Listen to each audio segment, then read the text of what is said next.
Addition to 1230 WBVP Beaver Falls. It's now time for One Man's Opinion on Sports with Bryan Pasquale. The phone lines are open at 724-843-1888 and 724-774-1888. You can also watch live on the WBVP-WNBA Facebook page. Here is your host, Bryan Pasquale. All right, everyone. Welcome back to One Man's Opinion on Sports. It is a cold one out there. Be safe. I don't know. I was coming in, Ryan, and it was some freezing rain. I don't know if that's going to turn to snow or what here soon. What do you think? Any way you slice it, Brian, here we are. We're just 3 weeks. 3 weeks away from, Christmas Eve. So whether you like the snow, whether you don't like the snow, we are in full swing, brother. We're heading straight. I thought we were 3 weeks away from Christmas. Are we 3 weeks? Isn't Christmas on Wednesday? Oh, wow. Jeez, because we're not doing a show on Christmas or New Year's. We're even closer than we thought. I thought we had a whole extra day, but no, here we are, 3 weeks away from Christmas. I hope you got your tree up. You need to talk to your elf on your shelf. What is it, Elf Mike or Derpy? Elf Mike or Derpy. All right, everyone, welcome back. We are here at the St. Barnabas Studios. Joining me today, the voice on the other side of the... Well, we don't have glass. It's the other side of what should be glass, I'm guessing, in the future. Don't you think they're going to put glass in here eventually? It looks like there should be glass, yes. Right. But on the other side of fake glass, imaginary glass, we have Ryan Garazutis.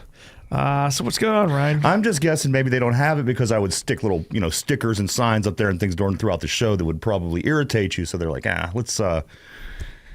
We do have some stuff in the corner though. We do. There's some panels that go up to make it sound better here. So if I sound like garbage, it's because these panels are just sitting on the ground here. We got a T-square, something to roll. It's like, whenever you have like fuzzies on your sweater, we have one of those over in the corner. It's been there for a couple weeks, so I don't know what's going on with that. What were them one things when we were kids and you're out running in the woods and you come in and they're all through your clothes, those little... If we go to break and you come back and you see the T-square holding up my microphone, it's because it's about to fall. Every time I push it up, it falls back down. It needs secured. So we're working on some technical difficulties here, I guess. I don't know what's going on with that. Anyway, so the Steelers, right? Hey, the Steelers, 9-3. What can we say? You know what I thought to myself? What can we say about this game? There was a lot of good that came out of it. Some things that were worrisome. But I thought when I get to the station on Wednesday, Brian will certainly let me know what the problems were. I'm ready for him. I'm ready. Well, here's the thing. You had your show on Monday, and I was I didn't watch the game. I just listened to the game. So I didn't want to comment on anything negative. And then your show yesterday, every time I'd comment, you skipped over my comment. That was not on purpose? Yeah, it was. So you're like, what, is Brian even on here? And Mike's like, yeah, he's commented like 100 times. And so I was like, all right, well, I'll just save the negativity for Wednesday. So what we're going to do at 4:30 today, 4:30, we're going to play a good old good cop, bad cop. Okay. Ryan will be playing the good cop. Yes. I'll be playing the bad cop. And we'll be assessing the Steelers and where they're at and what they can and can't be. Okay, that's it, 4:30? 4:30. All right, I'll be prepared. Yeah, at 5:15, we do have Smokin' Jim Frazier coming on. Nice. Smokin' Jim. He is the TJ Watt, Dan Moore cheer squad. So okay. We'll see what he has to say. Also, I'd like to pick his brain a little bit about the boxing match that went on a couple weeks ago because he is the boxing expert. I like to see what he thinks about that, and mostly everybody right at this point says it was fixed. The fix it was in. Can I ask a question? Yeah. What boxing match are you referring to? Of course, the Mike Tyson fight. The only they boxed. Oh yeah, right. No, there were a few things during the course of that match that made me certainly 100% believe that was fixed. But let me just tell you something. One, I didn't watch it. I have absolutely zero need to watch it. Two, I find it absolutely fascinating how many people watched it.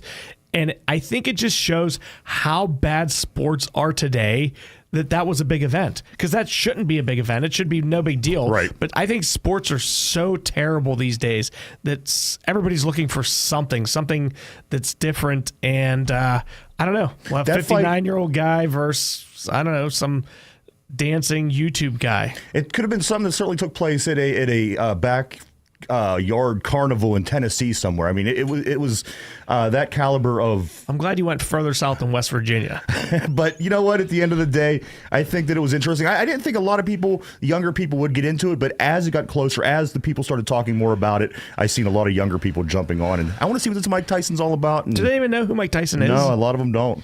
You know what? Another thing that concerns me, it doesn't concern me, but you know, a lot of people that are out in society now, driving around, shopping next to you, they don't know who Britney Spears is.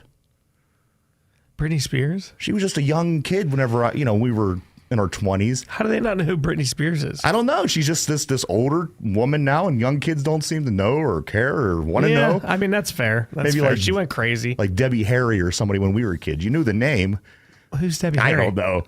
Debbie Harry. Harry Debbie. Harry, I don't know. Let me ask you a question. Tiffany. Okay, speaking of things that Tiffany's, that was a show. See, I think that was our Tiffany, Britney Spears. So, well, she had more than one hit. Well, yeah. Did you watch the Hard Knocks thing? I haven't watched it yet, no. Are you going to? I don't know. It depends on what comes out of your mouth next. Oh, I have absolutely zero need to look or watch it. Like, I couldn't care less. Yeah. I don't need some fabrication of, so I want to move my microphone up, but I think I'm just going to move my chair down. Yeah, you just move. Hold on. There we go. You're gonna have to move your neck. There All right, everyone. Here we go.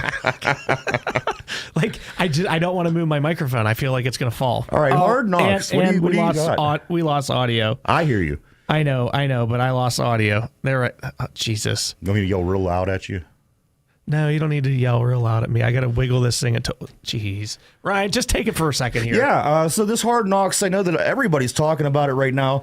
You have an idea what's coming. As a matter of fact, I thought it already started. I'm going to be honest with you. I didn't think that this was something that we were still waiting on. Hold on. We got Dan Neely calling. Do you want me to just put him on speaker? Please. Hey, you're live on WBVP. What's up, Dan?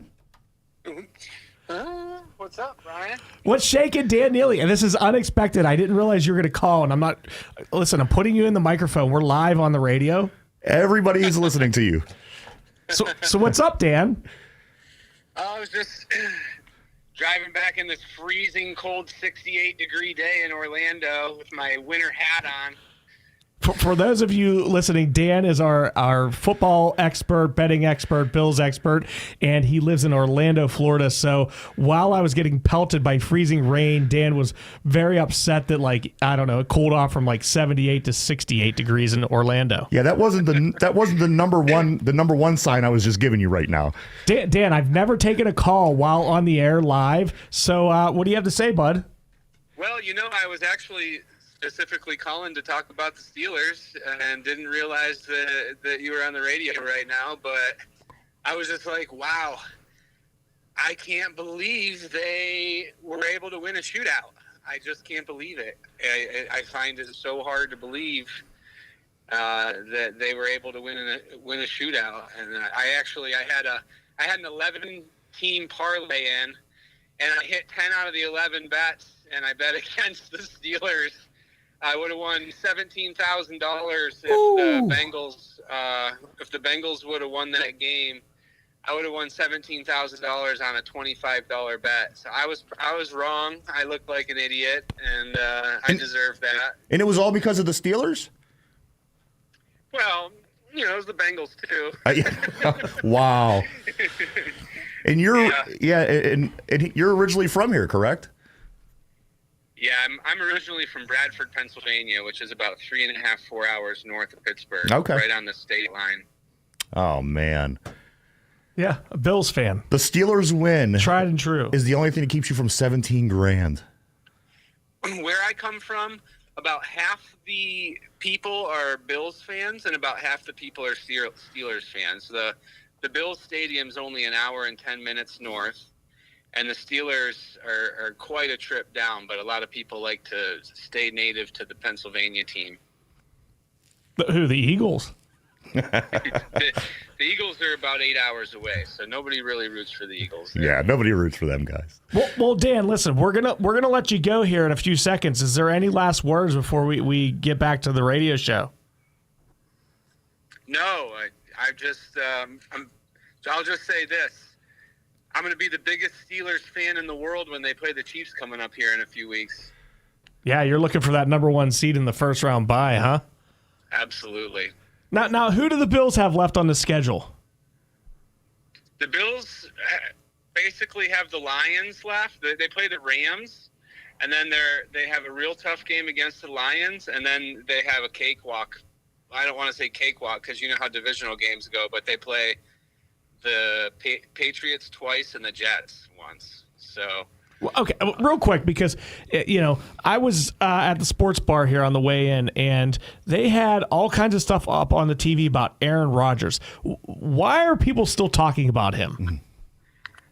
Netflix. Did you see the Netflix special? No, I didn't even see the Hard Knocks with the Steelers. Is that the same thing, or is Hard Knocks HBO? So Netflix is putting out this Aaron Rodgers story, and it's starting, I think, in about 7 or 8 days. It airs there, and it's all about his journey to New York and him doing like ayahuasca in the mountains and his drug use, and so he's kind of.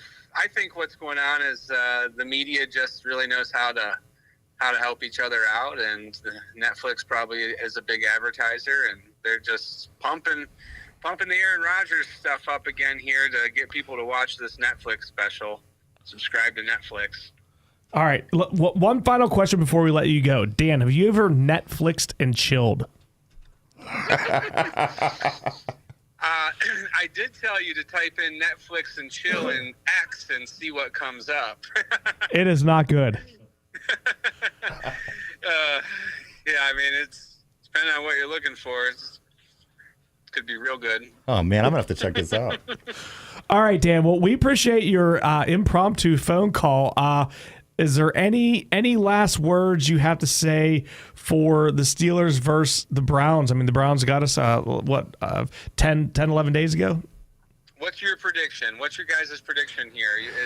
Are the Steelers going to pull this off, or is Jameis Winston going to continue his superhuman run? I say the Pittsburgh Steelers win this one. It's at home. It's not in a snow globe. I think we could go out and do what it is that we do, opposed to trying to stay, competitive in an ugly game. Which is, I'm not making any excuses for the last loss. I'm just saying I do believe that we win this one at home, split the series on the season. I see the Steelers blowing them out, and Jameis Winston, as godly as he is, Russell Wilson is just that much into God. So I think, God has to pick one here. Yeah. Yeah, I will say this. Cleveland's been unbelievably good at stopping the run the last few weeks, and Pittsburgh's going to have to win this game on the shoulders of Russell Wilson, I think. I say we win 20-10 this week. 20-10, 20-13, 23-10, something right around that area. I like it. All right, Dan. Well, thanks for joining us.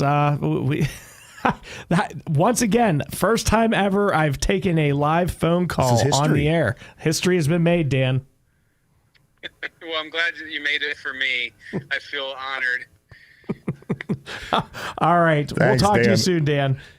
See you guys. See you, man. All right, that is Dan. Dan the man. Dan, we're going to have Dan on. And here's the thing. We're going to have Dan on.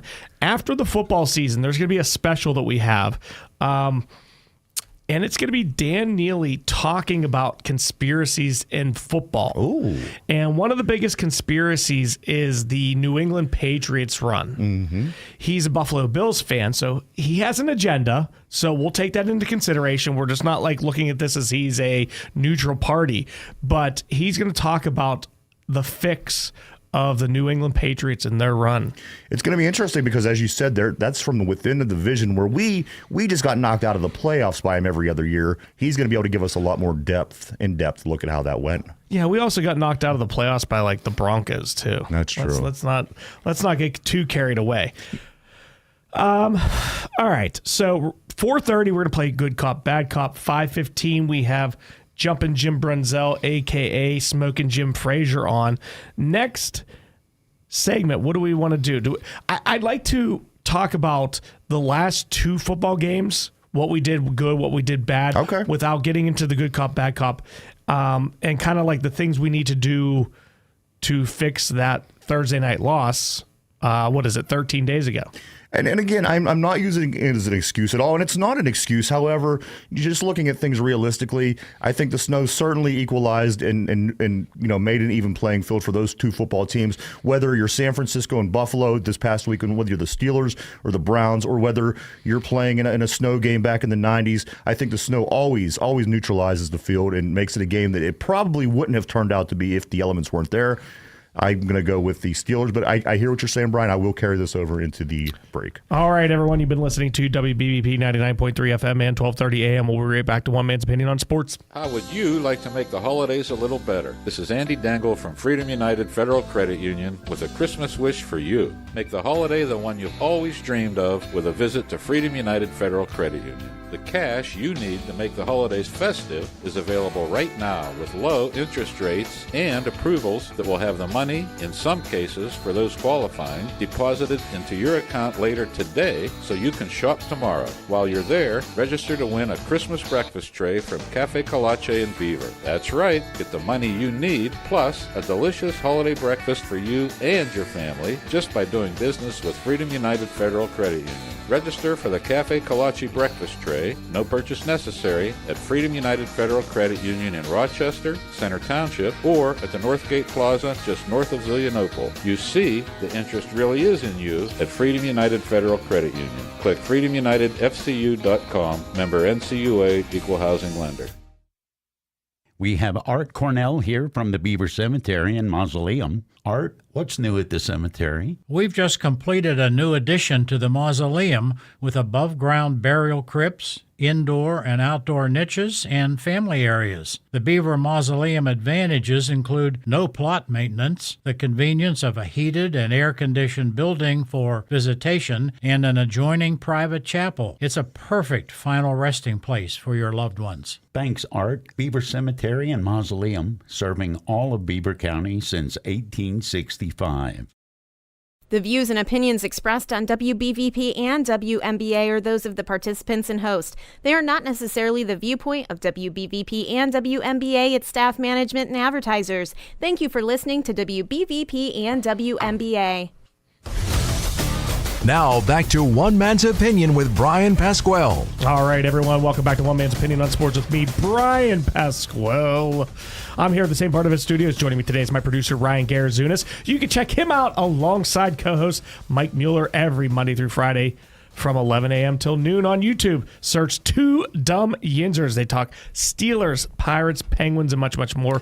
Also, make sure you check us out here on Beaver County Radio Facebook Live and Beaver County Radio YouTube. And don't skimp out that handsome guy over at WBVP, because he does frequent the show, that Bryan Pasquale. He is on with us a lot of times, and I know that he does carry the show throughout the weekend. So do check us and One Man's Opinion out on YouTube. Yes, as well. yes. Sometimes I do a show before a Steelers game, especially whenever they play at 1 o'clock. We're going to have a couple games, like we're going to have the Christmas game.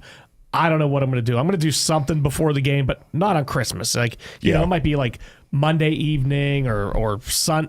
I don't know when I'm going to do it. It's not going to be on a Wednesday for the Chiefs game. So speaking of which, the Steelers, let me go through my chart here. I have it all lined up. The Chiefs are 11-1. The Bills are 10-2. Your Pittsburgh Steelers are 9-3. The Texans are 8-5. Then you have the Chargers 8-4, the Ravens 8-5, and the Broncos 8-5. And then everybody else in the AFC they're irrelevant. Everybody, unless somebody wins out and maybe somebody else loses. And that's a possibility. Everybody who's in a playoff spot right now has a 500 or better record. Everybody that's not in the playoff spot in the AFC has a sub 500 record. Now, the NFC is a little bit different. It's a lot more top heavy. Yeah. You have the Lions 11-1, the Eagles 10-2. I'm going to skip over the Seahawks, Falcons, and Bucks because they stink.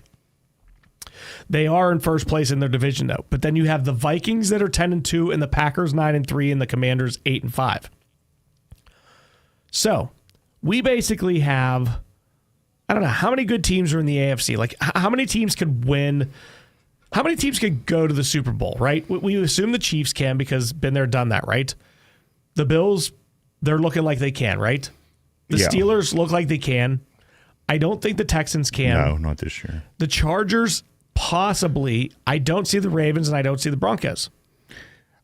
I can see the Ravens getting hot in January just because they do have a nice, skilled team. I don't think that they're that great all around.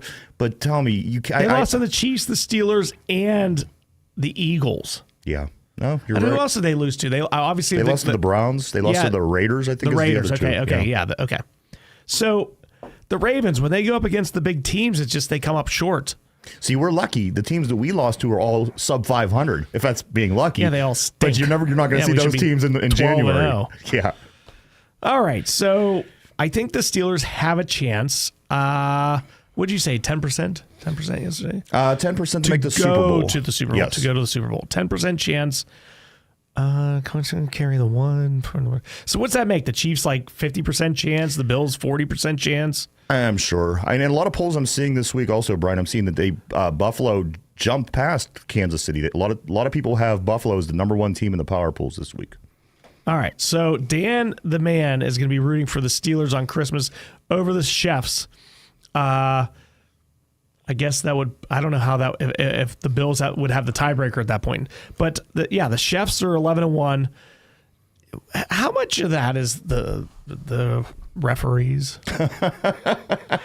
Like, if the referees refereed the game, we only have 2 hours. Right down the middle. Now we need to do this in less than 9 minutes. If the referees refereed the game right down the middle in 12 games, what would the Chiefs' record be? It wouldn't be 11-1 or 10. What are they right now? 11-1. 11-1. If those like little 9 wins, 8 wins, they all end crazy. 4 the thing wins. is, okay, let's take the last game for an example. The Raiders. This is a team that they should have beat up pretty bad. It came down to 2 points. There was no elements. There was nothing in this game that said that this game should have been a 2-point game. One, you have the number 1 seed at the time, Kansas City, and they still are number 1. And then you have the Raiders, who again, I think they've 3-4 wins. Come on, 2 points. Kansas City pulls it out at the end. Doesn't that sound like every other Kansas City Chiefs victory on the season? But they didn't even pull it out. The Raiders were going down to set up the field goal to win the game by 1.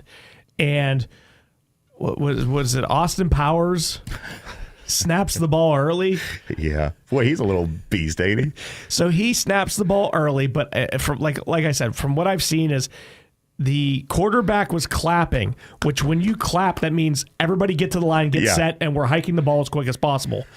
So the center, as soon as the ball's in play, like you've got to snap it. You're not sitting there looking around and like letting clock time management go off. So what was the call though? There was an initial call. A flag comes in from the sidelines. The referees get together and they're like, well, how can we make this a loss of downs and yardage? Right? I got to tell you. And 25 seconds off the clock. Or Brian, things are happening in the NFL like I've never seen before. Have you ever seen a play like that? Have you ever seen, I mean, there's just been so many things over the past couple months where you say, I've never seen this in the NFL. I've never seen. Now, at the same time, if I'm a Raider, I'm like, I don't care. We don't need to make mistakes like that. All right, so here's how it went. The false start on the Raiders. The Chiefs recovered a fumble after the play was dead. So they're changed. Whistle dead. Yes. So then they changed the flag to an illegal shift so the Chiefs can decline the penalty and let the play stand. This is why. This is why the Chiefs are 11-1. Have you ever seen this in your life or heard of anything like it? It was a false start. I don't know if it was a false start. I want to say the tight end lined up, whoever it was, he was looking to the left, looking to the right while the ball snapped. Right. Yes. Now, to me, what were they called? An illegal shift? I didn't see anybody shifting. I saw people moving. That was my initial thought. Where was the illegal shift? People moving, yeah. You know what? All right, I got to bring this up. We got to switch back to the Steelers here real quick. Hey, real quick, can I just do one thing for you, Brian, here while we're talking about the Chiefs? They have 2 things. 5 games left. Check this out. This is who the Chiefs have left on their schedule. You tell me if they should finish with 1 win or 1 loss. I'm sorry. Next game is the Chargers, who is a playoff team. No, because they're going to lose to the Steelers. Well, that's besides the point. Listen to what I'm saying, and then we'll make that assuation. The Chiefs play the Chargers next this weekend, who has where at? It's at Kansas City, but the Chargers let up the least amount of points in the NFL. Nobody's let up less points than the Chargers have this season. The next game after that is the Browns at Cleveland. The next game is the Texans, who would have been a good game this year. They're not that good. Then the Steelers at Pittsburgh. And then the team that's also sitting in the playoffs right now, the Denver Broncos, who's a division game for the Chiefs. So the Chargers, the Browns, the Texans, they have 4 Steelers. of the 6 and the other Broncos. AFC playoff teams. Yes. The Steelers, the Texans, the Chargers, the Broncos. You throw in the Browns. The Browns, yes. Who, They beat the Ravens. They beat the Steelers. They did. They did. As soon as they got rid of that quarterback, boy, their season's looking like okay. But those 5 games alone should tell you that they're probably they shouldn't in theory finish 16-1. No, they're going to be something in 3. I think Buffalo, if that's the case, if they lose a couple, I think Buffalo, because they only have 1 good game left. Buffalo will probably take the one. Like the Buffalo will lose to like the Patriots or something in classic Buffalo fashion. Right. It'll be like, oh, all we got to do is beat the Patriots, and then like they just get waxed like 55-0 to the Patriots or something. Yes. All right, we have less than 5 minutes. I do want to talk about the NFC. It's the I don't care conference to me because it should only matter when you play them in the Super Bowl. The Lions and the Eagles are really good. The Vikings and the Packers are really good. And the Commanders can be good. The Seahawks, I just don't see it. And then you have like the Falcons and the Bucs, both 6-6, battling it out to lose in the first round of the playoffs. Who's better? That Lions, Eagles, Vikings, Packer foursome, or like the Chiefs, Bills, Steelers, Chargers foursome? I think they're pretty even, Brian. Because again, the top teams are your top teams. It's going to be Detroit, Philadelphia, your top 2, your Kansas City, and your Buffalo. I think they kind of even each other out. Are you saying the Steelers are like a tick down? Yes, I do. Just because we haven't won anything yet. Neither has some of these other teams, but the Lions have never won anything. Jeez, Pete. The Eagles, But do we look anywhere? Do we look anywhere as good as the Lions? No, I think we are down a peg from those I other think we teams. look better than the Lions. Like, as nice as their uniforms are, I do like the Steelers uniforms. I think they're one of the top uniforms in the league. Love the Steelers uniforms. All right, couple things. For those of you that go to the Beaver Valley Mall, Chi-Chi's will be coming back to the Beaver Valley Mall in 2025. Chi-Chi's. Isn't that the place that tried to kill everybody? Listen, Ryan, let's not get into the X's and O's of things. It's been a long time, but I remember a lot of people got sick. As a child, I always wanted my birthday parties to be at Chi-Chi's because I love Chi-Chi's. They came and they sang a song. It was Mexican food. It was fantastic. Yeah, I get all and then that. Somebody sold green onions to them, and it just like everybody got sick. Yeah. And Chi-Chi's, they went bankrupt and whatever, and they are now making a comeback. One of the first places they will be reopening is the Beaver Valley Mall. Now, I don't go to the mall quite as much as I used to. Do they not have a big Mexican place right at the front of the mall? It's just 21 or... What's the place called? Forever 21. Forever 21. Ryan was at Forever 21 yesterday. Don't let him fool you, ladies and gentlemen. What's the other one? There's another one too. The Hot Topic. I was at Hot Topic. Yes. No, but I believe there's he had his goth outfit on at Hot Topic real quick. There was, I believe there is a Mexican restaurant in the front of the mall already. Yeah. But that's gonna, Okay. I don't know where it's at in the Beaver. I don't know if it's part of the mall or if it's like in the mall parking lot or it's across the street. I just saw that Chi-Chi's is going to start to make its comeback here in Western Pennsylvania, and one of the first places I looked up was the Beaver Valley Mall. So after Ryan leaves Baby Gap, he's going to hop on over to Chi-Chi's over at the Beaver Valley Mall. You know what, that mall, I got to tell you, Brian, when I was a teenager, that was the place to be. That was where you went. You went there to hang out with friends, meet girls, just, whatever. And it's a totally different place. And I'm sure, you recognize this from all the malls in the area. Well, maybe you can meet girls there again when Chi-Chi's reopens, Ryan. You might be able to meet the girl that's walking around. The last time I was up there, it's been a few years, there was about 3 people walking inside the mall. It was a terrible sight. So my dad grew up in New Brighton. Yeah. And so we'd visit New Brighton all the time and whatnot. And so that's kind of like my Beaver County ties here. But I grew up in the South Hills of Pittsburgh. Yeah. And we had this little rinky-dink mall called South Hills Village. And Yeah. they had 3 shops and it was terrible. They didn't even have a food court. And then there was this ginormous mall, Century 3 Mall. It was like the third largest mall in the United States. People would fly in for Christmas shopping. The parking lot would be packed. It was just absolutely unbelievably Well, that's because packed. it had a jingle.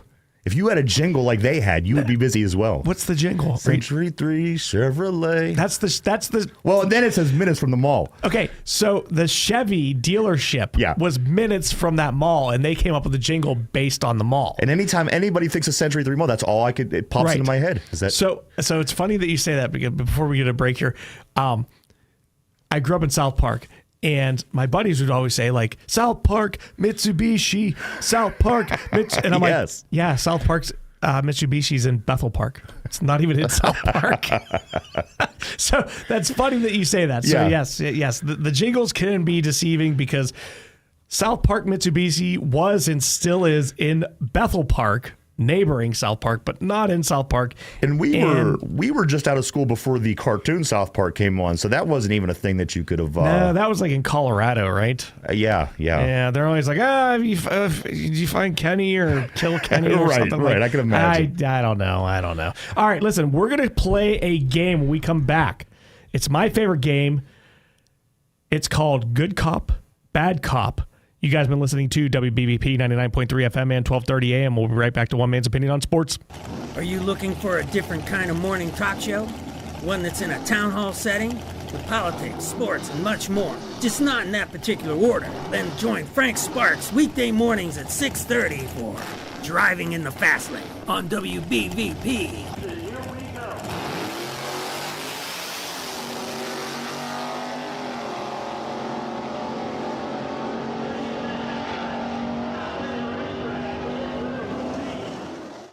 You're listening to Beaver County Radio, brought to you live from the Fry Transportation Studios. Beaver County Radio and Fry Transportation, a winning team, 99.3 FM and WBVP, providing news, sports, and information for 76 years. The best of Beaver County is easy to discover. It's right here on your radio. Tune in Beaver County Radio or watch the best of Beaver County live on Facebook or YouTube video this and every Thursday from 11 to 11:30. The program is made possible by St. Barnabas. For over 3 years now, the show has been dedicated to shining light on the great things going on right here in your neighborhood and the people that are making it happen. This Thursday, enjoy conversation and insight from an intriguing lineup of guests who are creating excitement and having an impact right here in Beaver County. Your friends and neighbors at St. Barnabas are pleased to support the best of Beaver County. The radio broadcast will also be replayed each week from 11:30 to noon on Sundays on Beaver County Radio. Archived Best of Beaver County videos can be viewed on the WBVP WMBA Facebook page. It's your chance to encounter the best of Beaver County with host Mike Romai this Thursday starting at 11. For more information, visit beavercountyradio.com. The views and opinions expressed on WBVP and WMBA are those of the participants and host. They are not necessarily the viewpoint of WBVP and WMBA, its staff, management, and advertisers. Thank you for listening to WBVP and WMBA. All right, everyone. Welcome back to One Man's Opinion on Sports with me, Bryan Pasquale. I'm here at the St. Barnabas Studios. Joining me today is my producer, Ryan Garazunas. If you'd like to chime in today, give us a call at 724-843-1888 or 724-774-1888. Also, make sure you check us out here on Beaver County Radio Facebook Live and Beaver County Radio YouTube. We are going to play Good Cop, Bad Cop. We do have a sponsor for this show. Okay. Amazingly, it is One Man's Opinion on Sports over on YouTube. All right. So make sure you go over to YouTube and check out One Man's Opinion on Sports. There are about 12 videos about to be released. It might be like the 12 Days of Christmas. Ooh. Is that is that a thing? That's a thing. How many things? Okay. It might be the 12 days of YouTube releases. They've all been... Listen, I've had this one video doing so well for like a month, and I've just been running it out, and I've just been backlogging a bunch of videos ready to just release.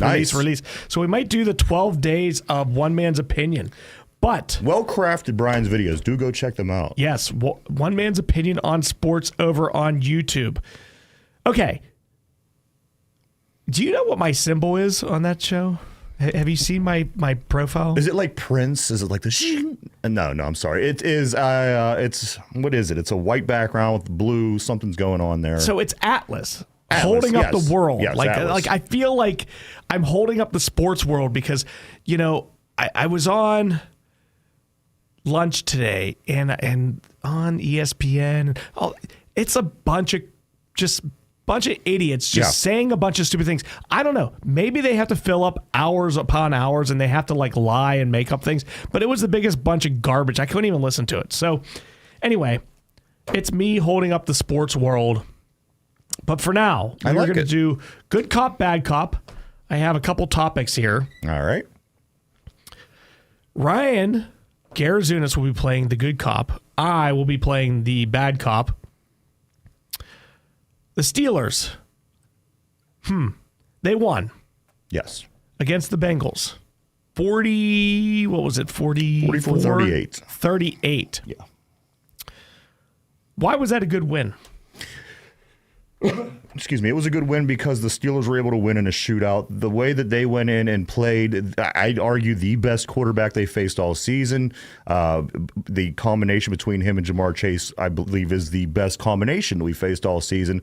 The fact that we went in and was able to win a shootout, this team is going to score points. There's no two ways about it. You watch both of the Ravens-Bengals games. This team scored at will. Ravens defense, not quite as good as ours, but built exactly the same way the Steelers are. So the way that they were able to score at will against those teams gave me concern. The fact that we were able to go in and score more points than what it was they were able to put up, which was 38 points, I think this is why this was a good win, and it shows us that we could stay in games with really good quarterback, receiver tandems. My concern would be obviously, a way to try to slow that kind of offense down because you're not going to be facing the same kind of team when you play the Bills in the playoffs or other teams like that. But in my opinion, Brian, that is why this was a good game. Getting a win in a shootout is something the Steelers haven't done in a long time. I can't remember the last time. But that, my friend, is why it was a good win. Okay. I mean, it's a great win. A win was a win was a win. But here's what I'm concerned about. Mm-hmm. We gave up 31 to a bad team. I don't care how good Joe Burrow is. I don't care how great Jamar Chase is. We gave up 31 to a bad team. 31 to them. Who's the highest paid defense? From what I understand, it's us. It's the Pittsburgh Steelers. I'm not saying hold them to 19, right? But 31, that's an awful lot. I don't care how good the team is. So that's awfully concerning to me because you are going to have the Buffalo Bills. You are going to have the Chargers. You are going to have those offenses that maybe they're not as great as the Bengals, but they're not going to be. It took Russell Wilson's greatest game ever to outscore them. And I know he gave them 7 points with the pick six. So, I'm not putting that on the defense. But 31 to that team. I'm going to answer it with just a couple of things I'm looking at in front of my face here. They scored 33 points against a pretty good Commander team earlier in the season. They also scored 38 points against the Ravens. They scored... This is the one that I want to talk about in just a second is the Eagles game. The Eagles-Bengals, I'll get back to that in just a second. They also scored 34 against the Ravens, and they scored 27 against the against the LA Chargers. They have the best defense in the league. So this team does score a lot of points at will. Don't get me wrong. The game that you want to look at film-wise, I think you go back and watch the Eagles game where the Bengals were only able to put 17 points up in a 37-17 loss. Other than that, this team scores. Like a hurricane or what was going on there? I don't know, but otherwise, you go down the list, Brian, every team that this team plays, they at least let up 30 points to the Cincinnati Bengals. Sorry. All right, here's my next thing. The Pittsburgh Steelers in a game against the lowly Bengals had 9 penalties. Yes. I don't care how many the Bengals had. Obviously, they had more than us.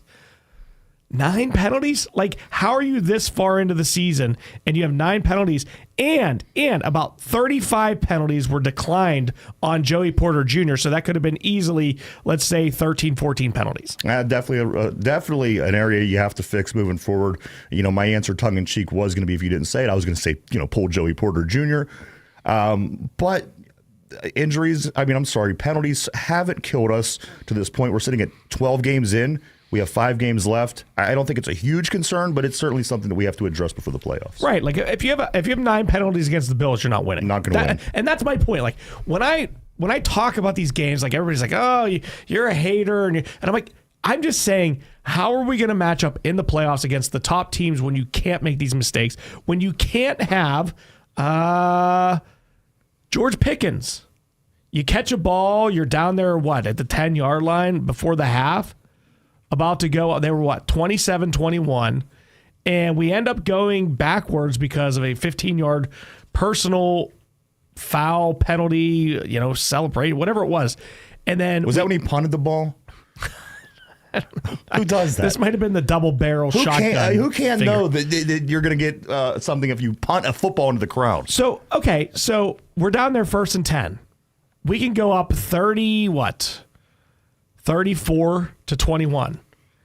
Instead, we have to go backwards and we settle for a long field goal attempt, which was blocked. Yeah. And then you go in at 27-21. Like, once again, great player, does great things, but those idiotic plays aren't going to beat the Chiefs. This, to me, answers the question that you had before. Are we a level down from all these other teams? I don't think pound for pound we are leveled down from them. I think we have a lot of good skill players. I think we have a lot of good people in positions.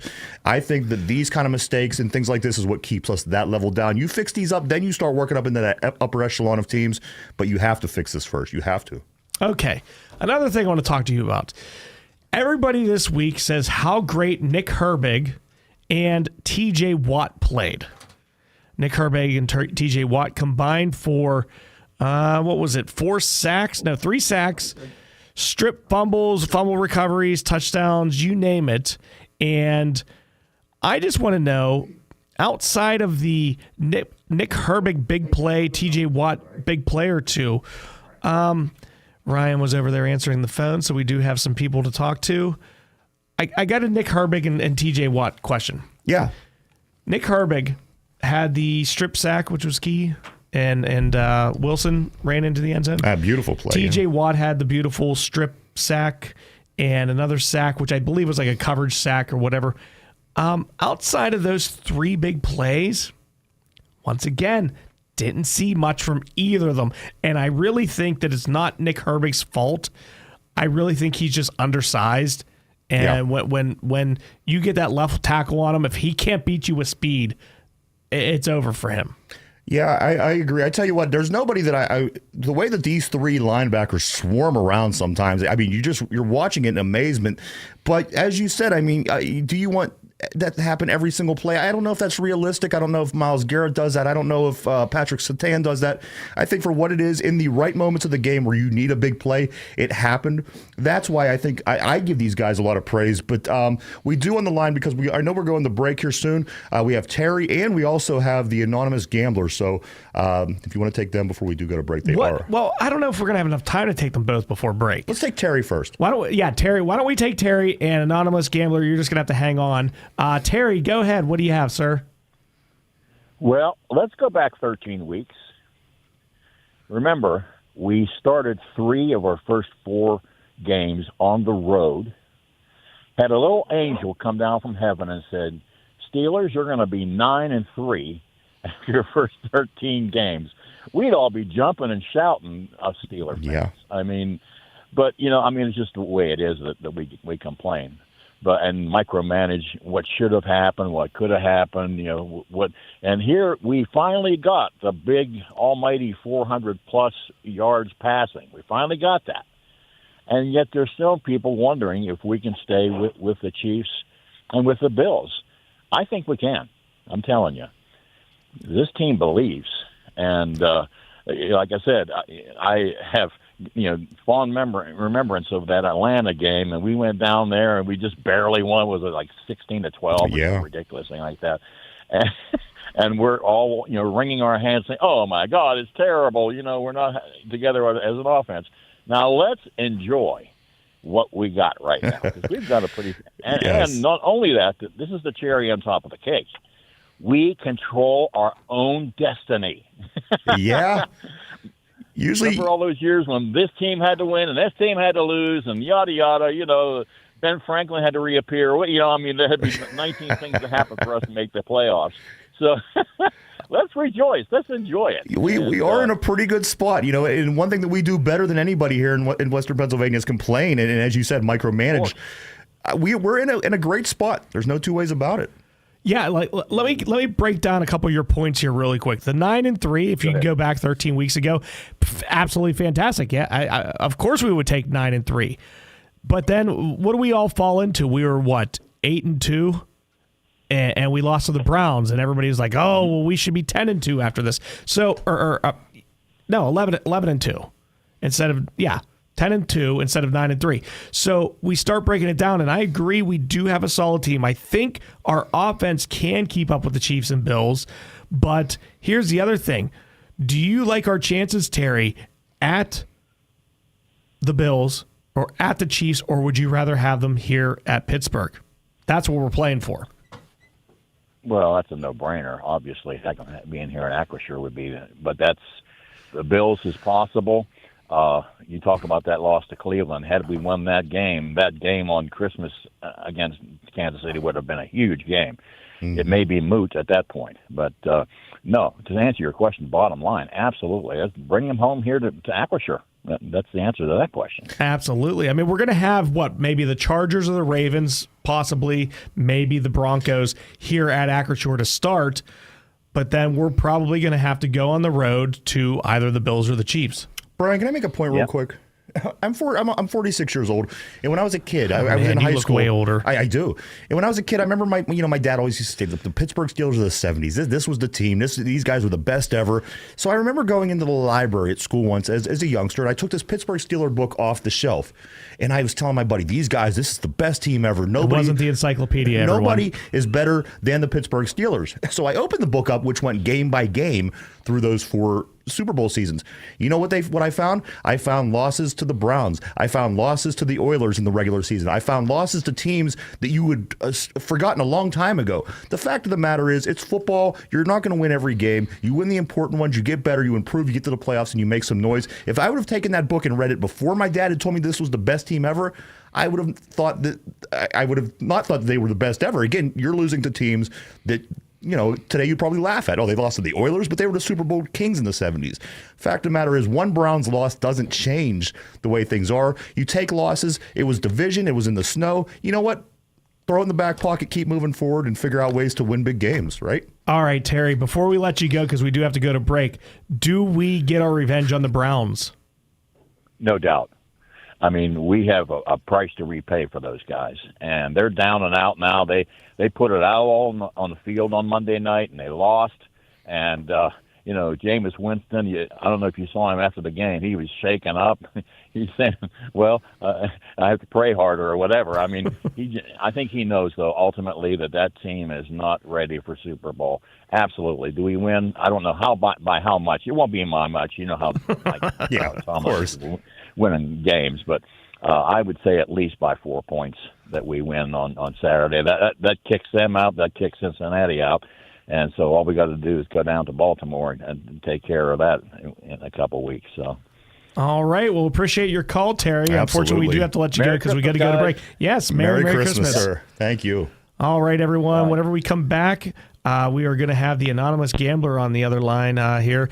You've been listening to WBVP 99.3 FM and 1230 AM. We'll be right back to One Man's Opinion on Sports. How would you like to make the holidays a little better? This is Andy Dangle from Freedom United Federal Credit Union with a Christmas wish for you. Make the holiday the one you've always dreamed of with a visit to Freedom United Federal Credit Union. The cash you need to make the holidays festive is available right now with low interest rates and approvals that will have the money, in some cases for those qualifying, deposited into your account later today so you can shop tomorrow. While you're there, register to win a Christmas breakfast tray from Cafe Colache in Beaver. That's right, get the money you need plus a delicious holiday breakfast for you and your family just by doing business with Freedom United Federal Credit Union.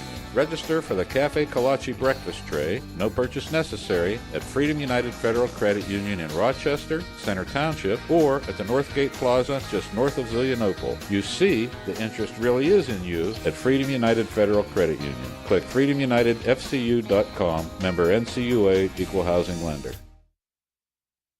You know, I've heard people refer to older veteran athletes as being all washed up. Well, quite frankly, that's a rather nice compliment if you ask me. This is the Aquaman of Beaver County, Jim Riggio from the Beaver Falls Municipal Authority. When you hear something like that, you have to consider the source of the water, that is. After all, getting washed up with Beaver Falls Municipal Authority water can't be a bad thing. That's because for over 80 years, we've made it possible for everyone to feel washed up, even if they are not star athletes. Click bfwater.net. The views and opinions expressed on WBVP and WMBA are those of the participants and host. They are not necessarily the viewpoint of WBVP and WMBA, its staff, management, and advertisers. Thank you for listening to WBVP and WMBA. Now back to One Man's Opinion with Bryan Pasquale. Hey, yeah, we're back. That's a Jimmy Fallon thing. Hey, we're back. Welcome back. You've been listening to One Man's Opinion on Sports. All right, it's me, Bryan Pasquale. It's really not Jimmy Fallon, I promise you. It's Jimmy Fallon, everyone, from Fever Pitch. I got my Red Sox tickets. Terry's always a good call. Very, very wise man. We do still have that anonymous gambler. Well, let's get through this, and then we're going to pull him on here real quick. Okay. All right, we have Ryan Garazunas joining us. Check him out alongside co-host Mike Miller every Monday through Friday from 11 a.m. till noon on YouTube. Search the Two Dumb Yinzers. They talk Steelers, Pirates, Penguins, and much, much more. Also, make sure you check us out here on Beaver County Radio Facebook Live and Beaver County Radio YouTube. Anonymous Gambler, thanks for holding. We only had like 4 minutes, and we had you and Terry, so we figured we'd split you up. Thanks for holding. I'm basically just a skeleton, just bones here now.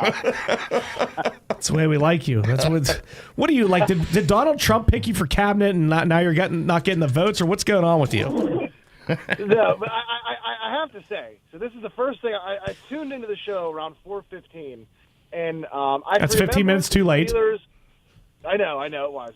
I remember the last time the Steelers won a playoff game. I was at Monaca Turner's, and I watched the game. I believe they beat the Bengals. And I'm just thinking, what if I would have turned to the person I was there watching the game with and said, they're not going to win another playoff game until Chi-Chi's comes back to the Beaver Valley Mountain. Chi-Chi's, yes. Are you a Chi-Chi's fan? No. I don't like cancer or AIDS either. Oh, Jesus. Right. That's the thing with me. Okay. Everybody from Beaver Falls is gonna make that connection. Oh, my God, it's Chi-Chi's. Remember what happened? Okay. Who is the DEI hire that said, it'll be a great idea. Let's go back to the same time where we murdered 30 people and start our business back over again. Right. Can't be good. They're banking on the American people to have bad short-term memory, just like the Democrats every 4 years. Ooh. But the other place is called El Paso. It's oddly enough where Humphreys used to be. What's El Paso stand for? El, it means like the, right? Yes.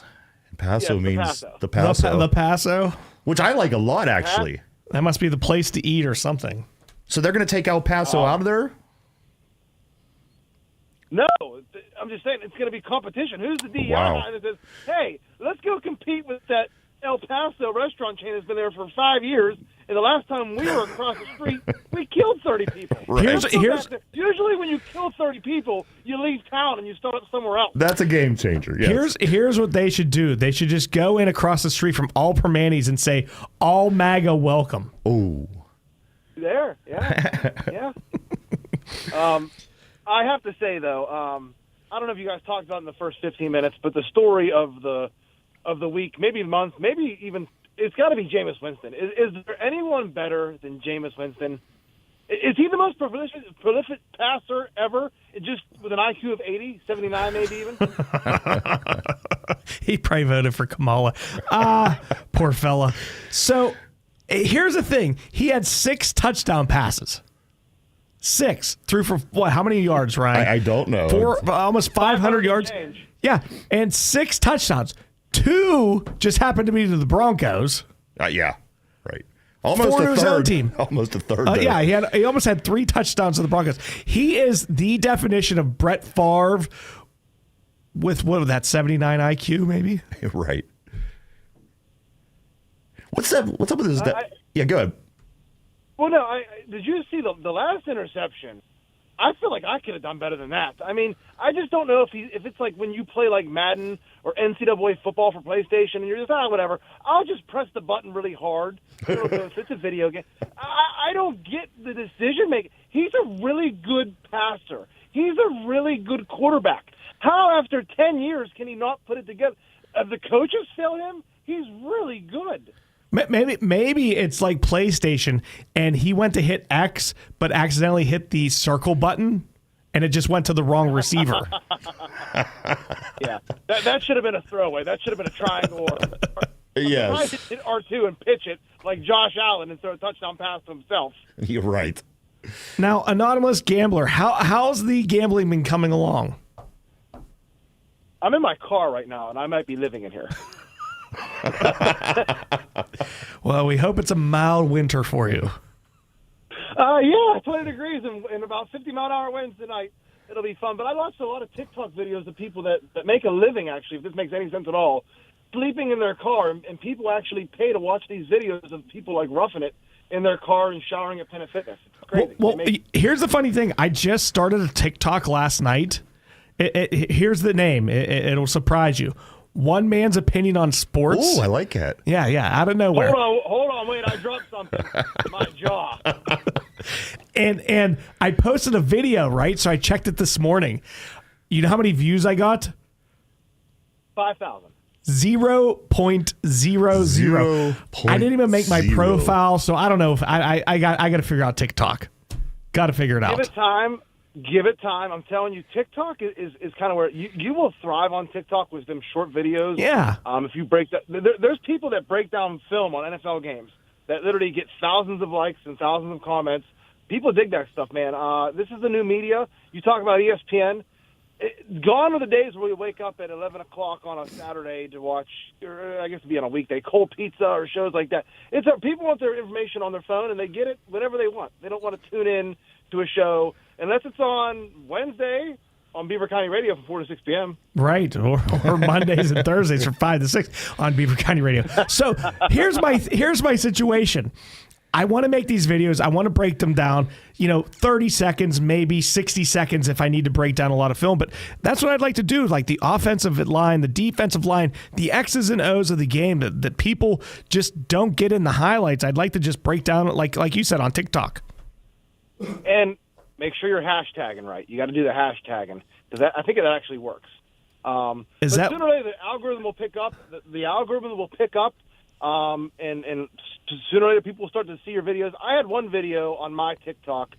It's got over 100,000 views and thousands of likes. It's Chris Christie just dancing, and I just changed the music to the Chris Farley song from the Chippendale scene. Everybody's working for the weekend. Yeah, I'll send it to your producer Ryan. Please do. 100,000 people saw it.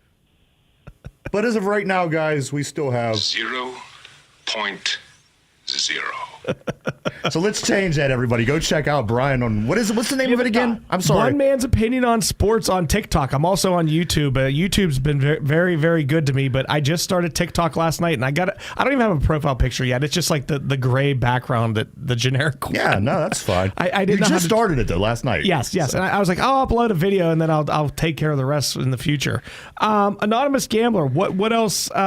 We've got a few minutes because we'll keep you on here till 5 if you're okay with that.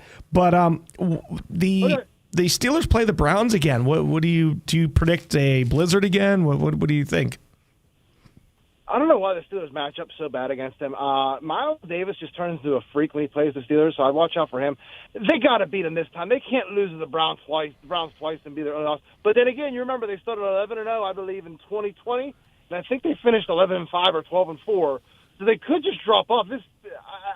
This team is so hard to predict, and that's probably why I'm having this conversation in my car with the heat on and a quarter tank of gas. I have one more question here for you. Have the Steelers ever lost twice to the Browns in a single season? It's been a while. It's been a while. I don't think we have since it's been the new Browns. I know that not in my lifetime. I know, guys, that all the way until last year, the last time that they finished better than us was 1987. Last year was the first time they finished better than us since the late 80s, so I highly doubt Back when the Beaver County Mall was hopping and bopping and the Chi-Chis, everybody was getting their Mexican ice cream. That's right. Oh, I forgot about the Mexican ice cream. I told you, it's great. I might have to roll the dice. I'm an anonymous gambler. I might have to roll the dice and go there They don't put any green onions on the ice cream, do they? I think extra green onions. Extra green. Here's my thing. I think 99.3 WBVP and what's the other station? 95.7 the Beaver. Is that what it is? Okay, yeah, it's somewhere around there. Well, whatever. Ryan's giving me the I don't know. Beaver, yes. Yeah, I know it's 1460. I can't remember the FM dial, but I think the Christmas party should be at the new Chi-Chi's. Ooh. Are you trying to take over as manager or something? What's your angle? No, Frank's gonna be like, I'm gonna have no employees. They're all gonna be dead. Oh man, can you imagine that if we lost like the top tier, just wiped out Eddie Crow, Frank Sparks, Oh man, Ryan Garazunas. Hey. One other thing these guys were saying also about sleeping in your car, taking video. Gary definitely would not survive. I tell you what, though. Poor Gary. What about Curtis? Oh, Is Curtis making it? Curtis is definitely going to make it. Curtis seems like he would make it through like a zombie apocalypse. Yes, Curtis is definitely. He can make it through that or a Dazed and Confused film. I love Curtis. Hey, me too. Hey, guys, real quick, I did want to say that you guys were mentioning people were videoing themselves and putting it up and people were watching it. What about the guy who made, the $6.2 million off of a banana taped to the wall? Anybody see this guy? He took a piece of a... Are you trying to make me kill myself in this car right now? This is a gentleman. He took a banana. He took, I guess would be duct tape, taped it to the wall, and sold it as art. $6.2 million. So, do what you... That's art now. I guess. Insane.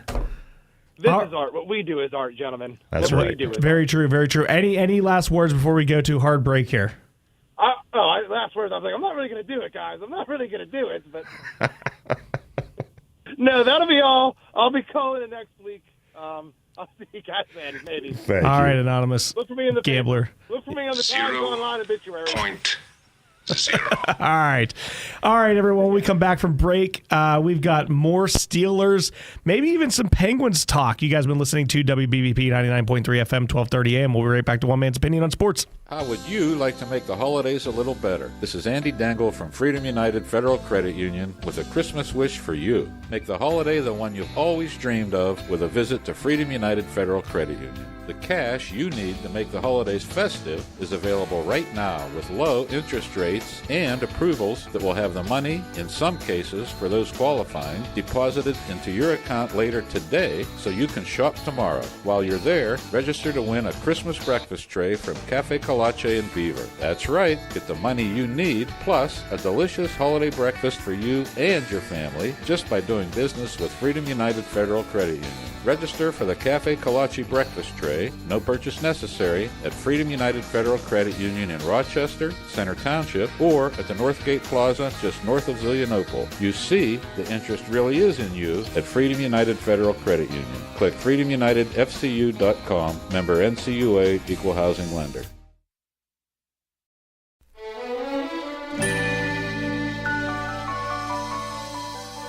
Make the holiday special with a delicious box of chocolates from Roseland Candy Castle in New Brighton.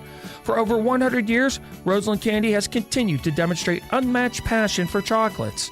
Roseland chocolates are made from scratch with only the finest and freshest ingredients.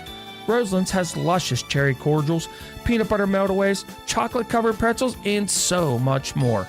Come visit the area's chocolate experts in New Brighton. Roseland's will ship their fresh homemade chocolates to your friends and family directly from their store. Order online at roselandcandy.com, and remember, Christmas just wouldn't be Christmas without Roseland Candy Castle. Roseland Candy Castle can ship your chocolates anywhere. Visit online at roselandcandy.com. Celebrate the holidays with chocolates from Roseland Candy Castle on 5th Avenue in New Brighton.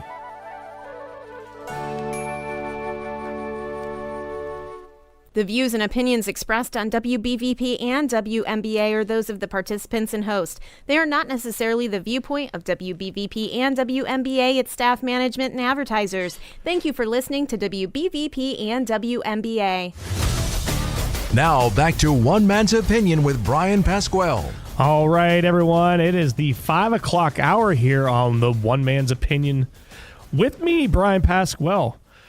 I'm here with my producer, Ryan Garazunas. You can check him out alongside co-host Mike Mueller every Monday through Friday on YouTube from 11 a.m. till noon. Search the Two Dumb Yinzers. They talk Steelers, Pirates, Penguins, and much, much more. Also, you make sure you check us out here on Beaver County Radio, Facebook Live, and Beaver County Radio YouTube. If you'd like to chime in today, give us a call at 724-843-1888 or 724-774-1888. We've got Smokin' Jim Frazier calling in here in about 10 minutes or so we're going to talk about the Steelers. Probably a lot of Steelers, Browns, Steelers, Bengals, Steelers. Can they match up versus the Chiefs, the Eagles, the Ravens, whatnot? So we got that going on. But before we get into that Steelers talk, I do want to go into some other sports. And real quick, before we get into college football, Ryan, I wanted to talk to you about a football game I watched this past Friday. Now, South Park, where I went to high school, they won the WPIL in Division II, and they played Central Clarion this past Friday. Yeah. They lost 55-0. Yeah. Ryan, I watched this game, and I knew within less than 10 plays that South Park not only wasn't going to score, they weren't going to get any first downs. Wow. This Central Clarion team is the best team I've seen since the 1991 Aliquippa, what are they? Quips. Yeah. With Ty Law. They're the best team I've seen since then. This Jace Ferguson had 7 touchdowns, the quarterback. Dude, he looked like freaking Aaron Rodgers out there. Wow. He could move, he could throw, he had the can, and their defense was just smothering. They had this dude, number 77. He didn't even play on third downs because they knew they didn't even need him. First and second down, he just went out like smeared everybody. It was great to watch, and I'm looking forward to watching Central Clarion in the state finals just because they were that talented, not that I have a rooting interest at all. What else? Michigan and Ohio State. Ohio State loses to a bad Michigan team, and each team was fined $100,000 each. Ryan, why were they just fined? Back in 1994, the 9th grade South Park High School football team got into a fight with whomever. You know what they did? They canceled their season. They said, you want to fight? You're done. Yeah. That team went on to win the states when they were seniors. They learned their lesson. They shaped up. What's fining a university going to hurt the students? Like, if you're going to do these stupid things, Right. throw these people out of the next. Like, you're not allowed to play in the bowl game. I think ultimately, I mean, you know, if you're the NCAA, you don't make this move to shut these guys down for the season because they want to see they're the best teams. I'm doing the air fingers, but they want their best teams in the playoffs, and they believe that Ohio State belongs in one of these 12 teams. Therefore, they weren't going to do anything like that to these two schools. Yeah, it's always all about the money, isn't it? Yes. I watched on some sports today. They were playing golf. I'm just not ready to even think or talk about that, so we're going to skip over any golf. Good Lord. Pitt basketball. Pitt basketball is ranked 18th in the nation. They are 7-1. They are ranked ahead of the University of North Carolina, Pitt is ranked 18th. University of North Carolina is 20th. Pitt men's basketball should be exciting to watch. So we are going to look out for the Pitt men's basketball. Dawn, we have a caller. Go ahead, Dawn. How are you tonight? I'm doing very well. Losing my voice here for a few seconds, but so take it away, Dawn. You know what? Did they only get fined $100,000? Each school, $100,000. Yes. That amounts to zero in their worldview, because if someone's not going to run out of money, a fine is actually just okay, fine, right? Yeah, I mean that's not even a slap on the wrist. Like, how much was it, Ryan? What's that? How much does this really hurt them? How much does it hurt the teams?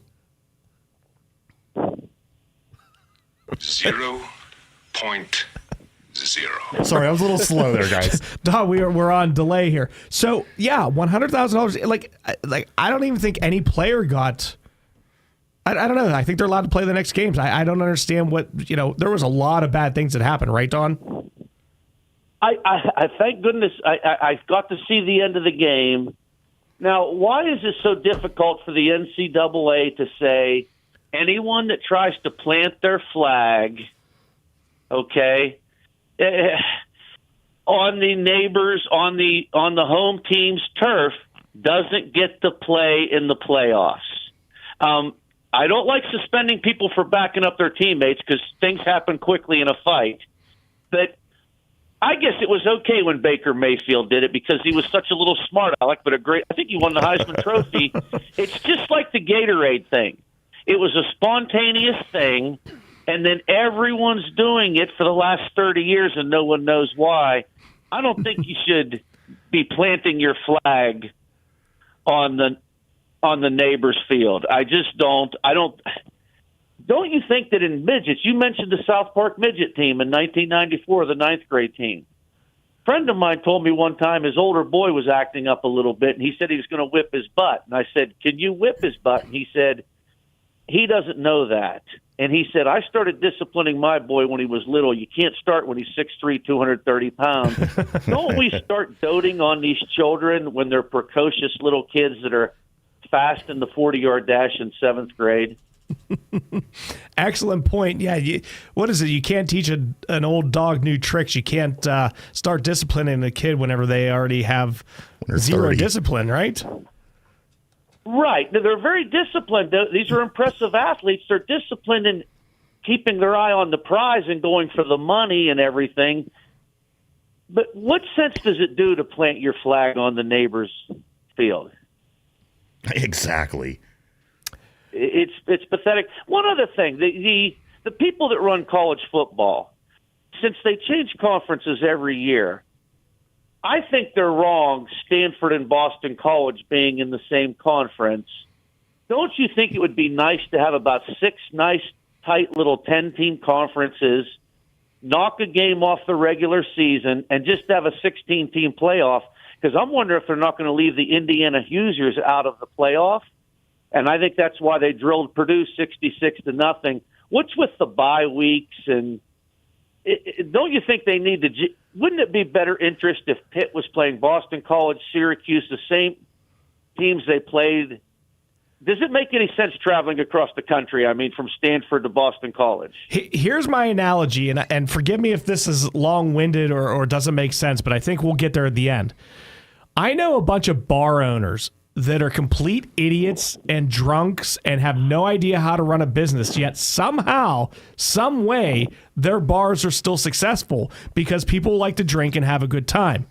I think the college, whoever's running the NCAA and college football and whatnot, they have no idea what they're doing. They haven't known what they're doing for the last 20-some years, but people love the sport so much that they keep making money, so it's still successful.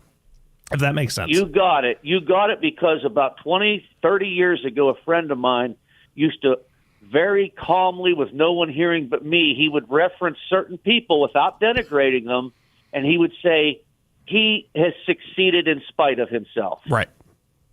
Take care. All right. Have a good thanks, one, Don. Thank you. All right. So Don brings up some good points. My microphone's gonna fall. Your face has been chasing it for the last 72 my minutes. Microphone gravity is not on my side. All right, let's do the rundown here. Oregon is 12-0. They take on Penn State, who is 11-1 and in third. Do you think Penn State has any chance of winning this one, Brian? No, they stink. They have 0.0. We should use that once or twice tonight. How many TikTok views do I still have? It's so sad. 0.0. Here's the funny part. Like, my YouTube video has getting close to 15,000 views on my latest YouTube video, and my TikTok video has how many, Ryan? 0.0. All right, so I got. So I got to build up my platform on TikTok, apparently. All right, so Texas is the number 2 ranked team. They take on number 5, Georgia. So those are the big 2 games. We have Oregon, who's number 1, taking on Penn State, who's number 3. We have Texas, who's number 2, taking on Georgia, who's number 5. Then you have SMU, who's number 8, taking on Clemson, who's 17. And you have Boise State, who is 10, taking on UNLV, who's 17 or something. But those are the 4 big games. But the rest of these teams don't even play. Like, college football makes 0 sense to me. Yeah, I mean, what do you mean? Okay, why are these teams playing and these other teams are done? Who's done? Oregon plays Penn State. Yes. But I don't know. Ohio State's done. Like, they're just done. Oh, Ohio State is not even in the playoffs? No. These are just games. These aren't playoffs. This is just extra this games. coming week, the championship games, you mean? Yes. Okay, yes. I mean, they always do have to get their conference championship out of the way, whether it be Penn State, Oregon, whatever. And I think, is that going to change anything around, though, when it comes to... As soon as your best running back or quarterback gets hurt, it changes a lot of things. That's what stinks. But I mean, as well as, where they're sitting right now, I mean, that ultimately helps decide who plays who come the playoffs, correct? Right, okay, because 1, 2, 3, 4 get a bye. Yeah. Now... Friday and Saturday, December 20th and 21st, the first round will happen. So that'll be 5 through 12. Yeah, right. Those 8 teams are playing to play the top 4 teams, which they will be playing on December 31st and January 1st. That'll be the top 8 teams. Here's what I wanted to talk about with this, because I know we got to go to break here, and I know we'll have a caller here in a second. Then January 9th and 10th, we have the top 4 teams, and then the national championship. I remember the national championship games were on New Year's Day, were they not? It was like, you know, you had the Orange Bowl, you had the Rose Bowl, you had the... What did Pitt play in? Like the Alka-Seltzer Bowl? I don't know. Whatever. You had those games. Yeah. The latest was Bowl. January 1st. We've already pushed it back to January 20th. It's going to get to February soon enough. Once you add those couple more teams in to even it up, because the thing is right now, I mean, you give the first top 4 teams buys. Do you want more? Do you want some of these teams playing in the first round? Do you want more? I think that it's ultimately going to get to 16 teams eventually. If you've gone to 12, why not even it out at 16? 12's nice, though, to have that bye, to like have something to play for. I get that. Right. But all 4 teams, though, they should get a bye? I don't know. I think that's a little excessive, but that's 16's nice. I'm happy with 16. You can't go to 32 because I just think football's too brutal of a sport. Right. You know, it's not like basketball where you can go to. They went to like 128 and then there's like 85 playing games and whatever. Right. All right. Well, listen. Whenever we come back, we're gonna have Smoking Jim Frazier on the other side of this break. So you guys have been listening to WBVP 99.3 FM and 1230 AM. We'll be right back to One Man's Opinion on Sports. What's that TikTok count at? 0.0. Beaver County Radio, your hometown radio station. You're listening live from the Fry Transportation Studios. Beaver County Radio and Fry Transportation, proud to call Beaver County home. You know, I've heard people refer to older veteran athletes as being all washed up. Well, quite frankly, that's a rather nice compliment if you ask me. This is the Aquaman of Beaver County, Jim Riggio from the Beaver Falls Municipal Authority. When you hear something like that, you have to consider the source of the water, that is. After all, getting washed up with Beaver Falls Municipal Authority water can't be a bad thing. That's because for over 80 years, we've made it possible for everyone to feel washed up, even if they are not star athletes. Click bfwater.net. Tune in to Driving in the Fast Lane with Frank Sparks on 99.3 FM and 1230 WBVP, Monday through Friday from 6:30 to 9 a.m. Frank will talk about what's happening in the news, locally, regionally, and nationally. There's also music to get you started for the day. The show is brought to you by Patriot Home Care. So set your radio dial to 99.3 FM and 1230 WBVP. We're streamed live on BeaverCountyRadio.com. So you can listen every morning on Beaver County Radio. The views and opinions expressed on WBVP and WMBA are those of the participants and host. They are not necessarily the viewpoint of WBVP and WMBA, its staff, management, and advertisers. Thank you for listening to WBVP and WMBA. Now back to One Man's Opinion with Bryan Pasquale. All right, everyone. Welcome back to One Man's Opinion on Sports with me, Bryan Pasquale. I'm here at the same part of his studios. Joining me today is my producer, Ryan Garazunas. Let's just get right into it. We have a special guest on, one of my favorite humans on earth. Yes. Jumpin' Jim Brunzell, a.k.a. Smokin' Jim Frazier. Welcome to the show, Smokin' Jim. Hey, thanks, BT Express. And Ryan, I tell you what, man, this is my favorite show to do, man. Let's get it. I tell you what, I was really excited today. Brian got a hold of me. He said, "You know what? Smoking Jim's going to be on tonight." I was like, "I cannot wait. That's not work. the message he sent me, Smoking Jim. He sent me, it was a mean message. It was very, very mean. He said, we might be busy. The phone lines might be busy all night. Oh. All right, listen, I want to start off here. The Steelers are 9-3. I want to get your opinion on them, but there's one big thing I want to talk to you about, and that is Mr. Dan Moore Jr. For years, for months, for weeks, you've gone on and on and on about how this is one of the best left tackles in football, and Dan Moore's making you look like the smartest person on the planet, is he not? Hey, thanks, man. Before we talk about that, we got to talk about the other tackle, man, Broderick Jones. He's getting so much credit for being the calm voice of George Pickens, man, but that ain't true, man. Listen, if you look at Broderick, every game he wants to fight, he wants to kick people, he wants to jump involved in everything, man. He's jumping off sides, he's holding people. Man, a little birdie told me, and the little birdie don't work at Rivers Casino, his second home.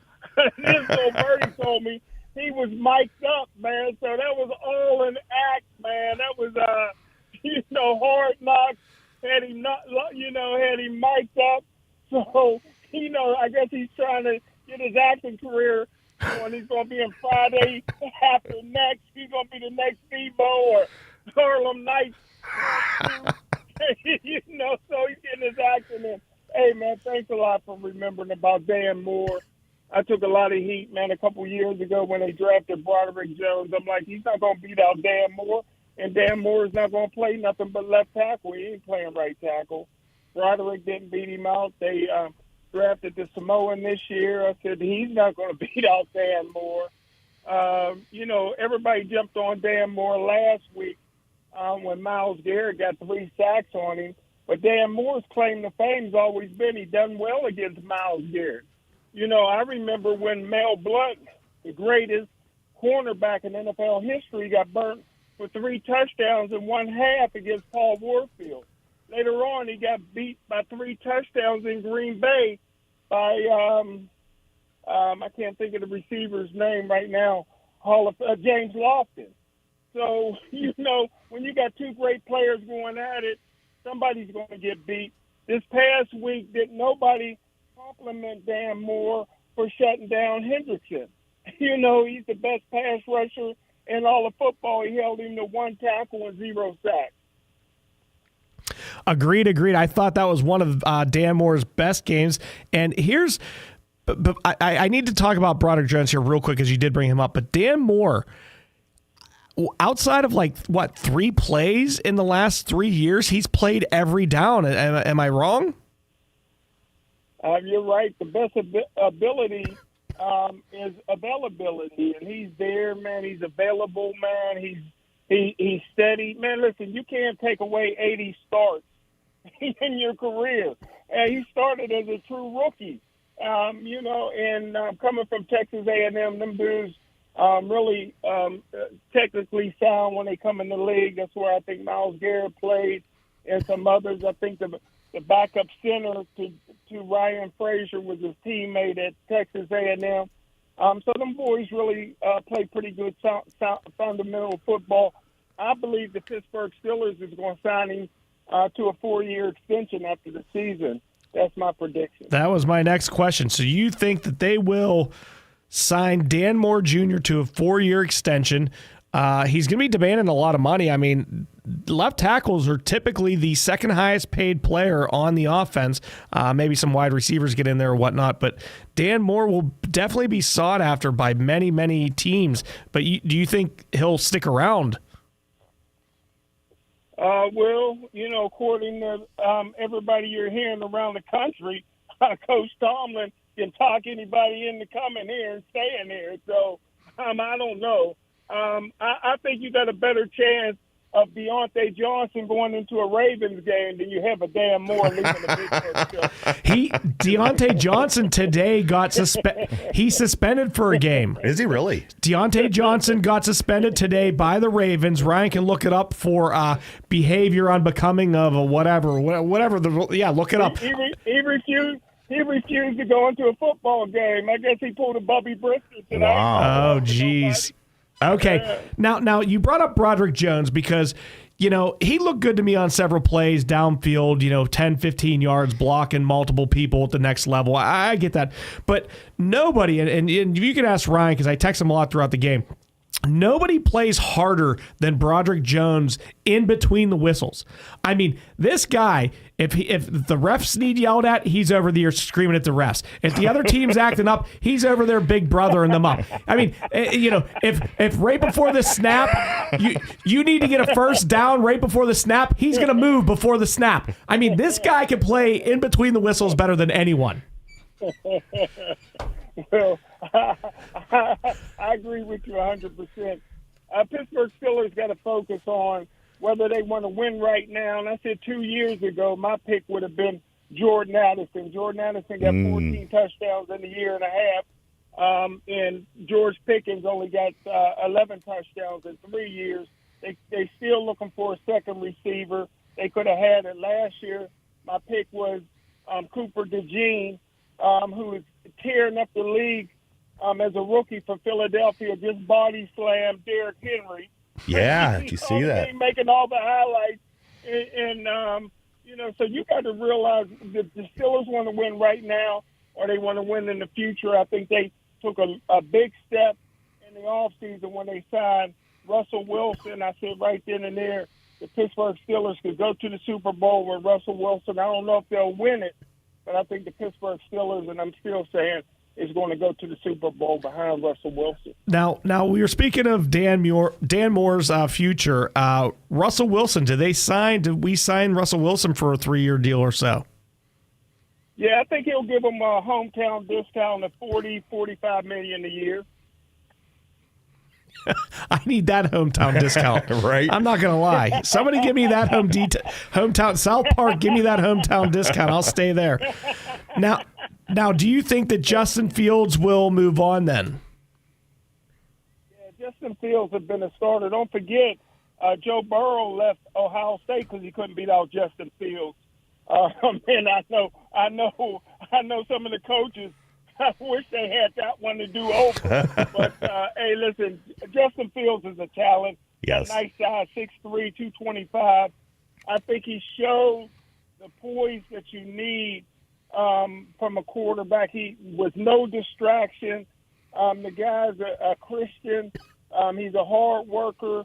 He's just not a vocal guy. That's the one drawback, you like to see from your quarterback position. But, hey, you look around the league, man. Teams is looking for – there's not 32 quarterbacks out there. So I think that he's going to go somewhere next year and, be a starter. Now, George Pickens is a free agent, not next year, but the season after that. In this offseason, do you see him getting a deal? I think he got to be tied with Russell Wilson. Don't forget, I had some great coaches in my life. One, Pete Annamarino, the first coach to go into the WPIL Hall of Fame ever. The Gateway named the stadium after him. But the greatest coach I ever had was my dad. And my dad always taught me that the hardest catch to make is the over-the-shoulder catch. And the only one that can catch those moon balls over the shoulder right in the breadbasket is George Pickens.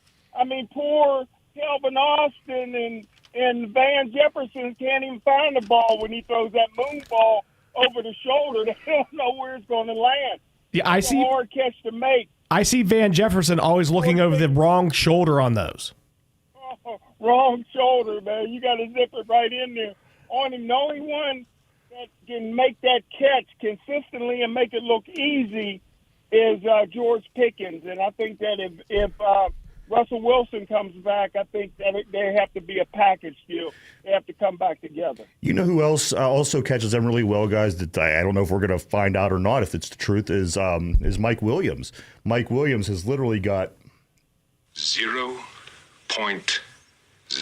chances since he caught that ball against Washington. That was his first game. He came, took one pass over the shoulder, touchdown. He won the game, and his numbers are going down every week as far as snaps. Can anybody explain that to me?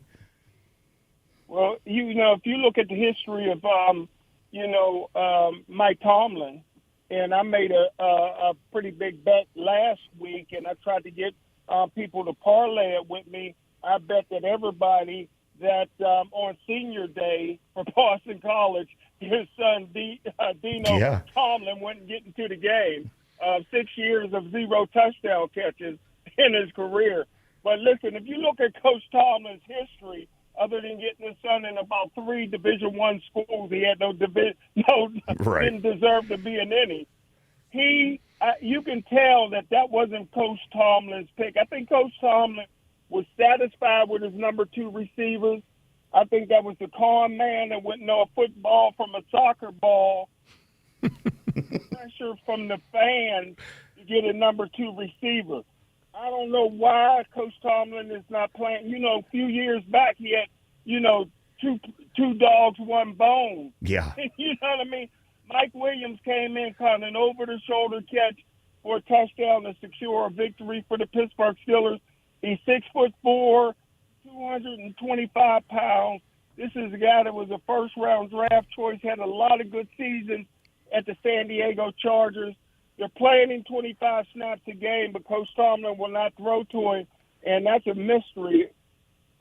I just believe that Mike Tomlin didn't want him, and is being slow to start to go to him. And we wasted a fifth round draft choice on him, and don't forget Preston Smith, who's playing very, very well. Yes, that's a 7th round pick.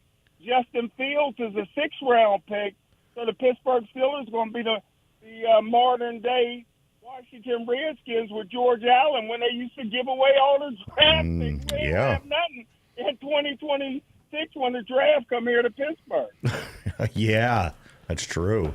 Smoking Jim, we have to go to break. Do you want to stick around for another segment? Honored to. All right, awesome. All right, everyone. That's Smoking Jim. We're going to have him on the other side of the break as well. You guys have been listening to WBVP 99.3 FM and 1230 AM. We'll be right back to One Man's Opinion on Sports. Hey, can you imagine trying to hit a fastball or throwing a runner out at home? It's hard to think of doing these things under perfect circumstances, let alone with the distraction and discomfort of dental issues. Regular dental care from Dr. C. Timothy Lip can improve your productivity, happiness, and focus, even if you're not in the big leagues. Dental problems affect more than just your teeth. Visit lipdentistry.com or Dr. C. Timothy Lip Family Dental Offices on College Hill and Robinson Township. Football season is here, and East Rochester and Tuska Shop and Save is your tailgate headquarters. With all the food and beverages you need to make your tailgates and game day parties the best in town. Fire up the grill with their top quality meats, delicious burgers, hot dogs, and chicken wings. Get your cheese and meat platters, dips, and all your game day snacks. Check out their wide variety of wines and the beer cave. Don't miss out on amazing weekly specials and save money at the pump with every dollar you spend. Stop by your Shop and Save at the Tuska Plaza or East Rochester today for everything you need this football season.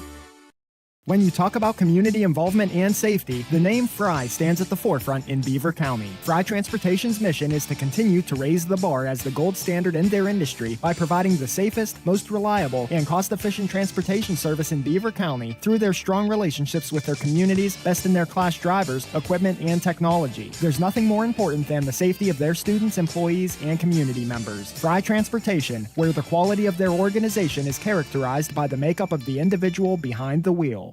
The views and opinions expressed on WBVP and WMBA are those of the participants and host. They are not necessarily the viewpoint of WBVP and WMBA, its staff, management, and advertisers. Thank you for listening to WBVP and WMBA. Now back to One Man's Opinion with Bryan Pasquale. All right, welcome back, everyone, to One Man's Opinion on Sports with me, Bryan Pasquale. I'm here at the St. Barnabas Studios. Joining me today is my producer, Ryan Garris. On the phone, we have Smoking Jim Frazier. Smoking Jim, we kind of did a rundown of some people that were going to be free agents, some big players. I want to get into more of the team aspect of it here, this segment, if we will. The Chiefs are 11-1. The Bills are 10-2. The Texans are the Texans. The Chargers are 8-4. Ravens 8-5. Broncos are 8-5. Do any of those teams scare you come playoff time? They don't scare me because I'm not playing. Yeah, Smoking Jim will be with. He'll have 3 women on each arm. You're right. Thank you, sir. I think the Steelers ought to be plenty scared of the Ravens, win or lose, man. Yeah. When you play the Baltimore Ravens and the Ravens play the Steelers, man, you bang each other up. I've seen recently Lamar Jackson lost another must-win game. This is the most overrated talent I've ever seen, man. He had to send back some of them MVP trophies. But, hey, listen, Kansas City's always going to be somebody that you fear because they got the referees in their pocket. They got a lot of referees with granddaughters that would love an autograph picture from Taylor Swift. But hey, listen, the Pittsburgh Steelers' biggest focus ought to be to try to secure at least one home game. If they can win the division, I think that will happen. And then anything can happen. Russell Wilson has been to 2 Super Bowls, won 1 Super Bowl. The defense is very listen, they're overrated. They're overpaid. But I tell you what, they come up with big moments. Man, you cannot ask, T.J. Watt's going to come away with a strip sack. You know that Peyton Wilson's going to have a one-hand interception, or he's going to scoop up a fumble and use that 4.4 speed to score. Herbig is going to do his thing on the outside. So they got some playmakers. Joey Porter's going to rape the receiver. You know what I mean? I told you guys before. He should be locked up for life already. Oh, my goodness. He was the same way at Penn State. In my draft report, I said Joey Porter would be a bust at corner, which he is. I said, but he could be an all-pro free safety. Joey Porter's 6'3". He got the arm span of somebody 6'6" or 6'7".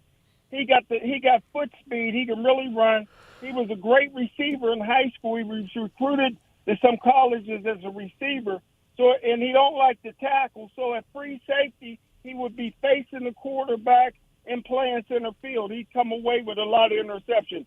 He's on pace to play 15 years and get about 4 interceptions in his career, cornerback. I mean, I don't know what it takes for you to get benched. You got 6 penalties in one game, and the coach still don't bench you. The ball was thrown up in the stands, up in peanut heaven, and he tackles the receiver. Yeah, what was that? The referee didn't even want to throw it, but it was so egregious, he had to throw it. So he's going to cost the Pittsburgh Steelers a lot. He's going to cost them maybe a playoff game this year. The Steelers are lucky not playing in the NFC where you really have some teams that can pass the football. Do you think, guys, that the pass defense will improve here over the next couple of weeks? Because you do have the likes of Alex Highsmith coming back, Montrevious Adams coming back, even getting some Corey Trice back in the secondary. Do you guys look for the defense, the passing defense, to improve because of this? And if they don't, what is it that we have to do in the next month to get ready for the playoffs? Well, I don't see them improving. I think that the pass rush will continue to put on pressure. But listen, everybody liked Benson. I told everybody that Benson was not, you know what I mean? Yeah. If you're putting all your eggs in Benson's basket, his claim to fame is he's friends with the Herbig brothers.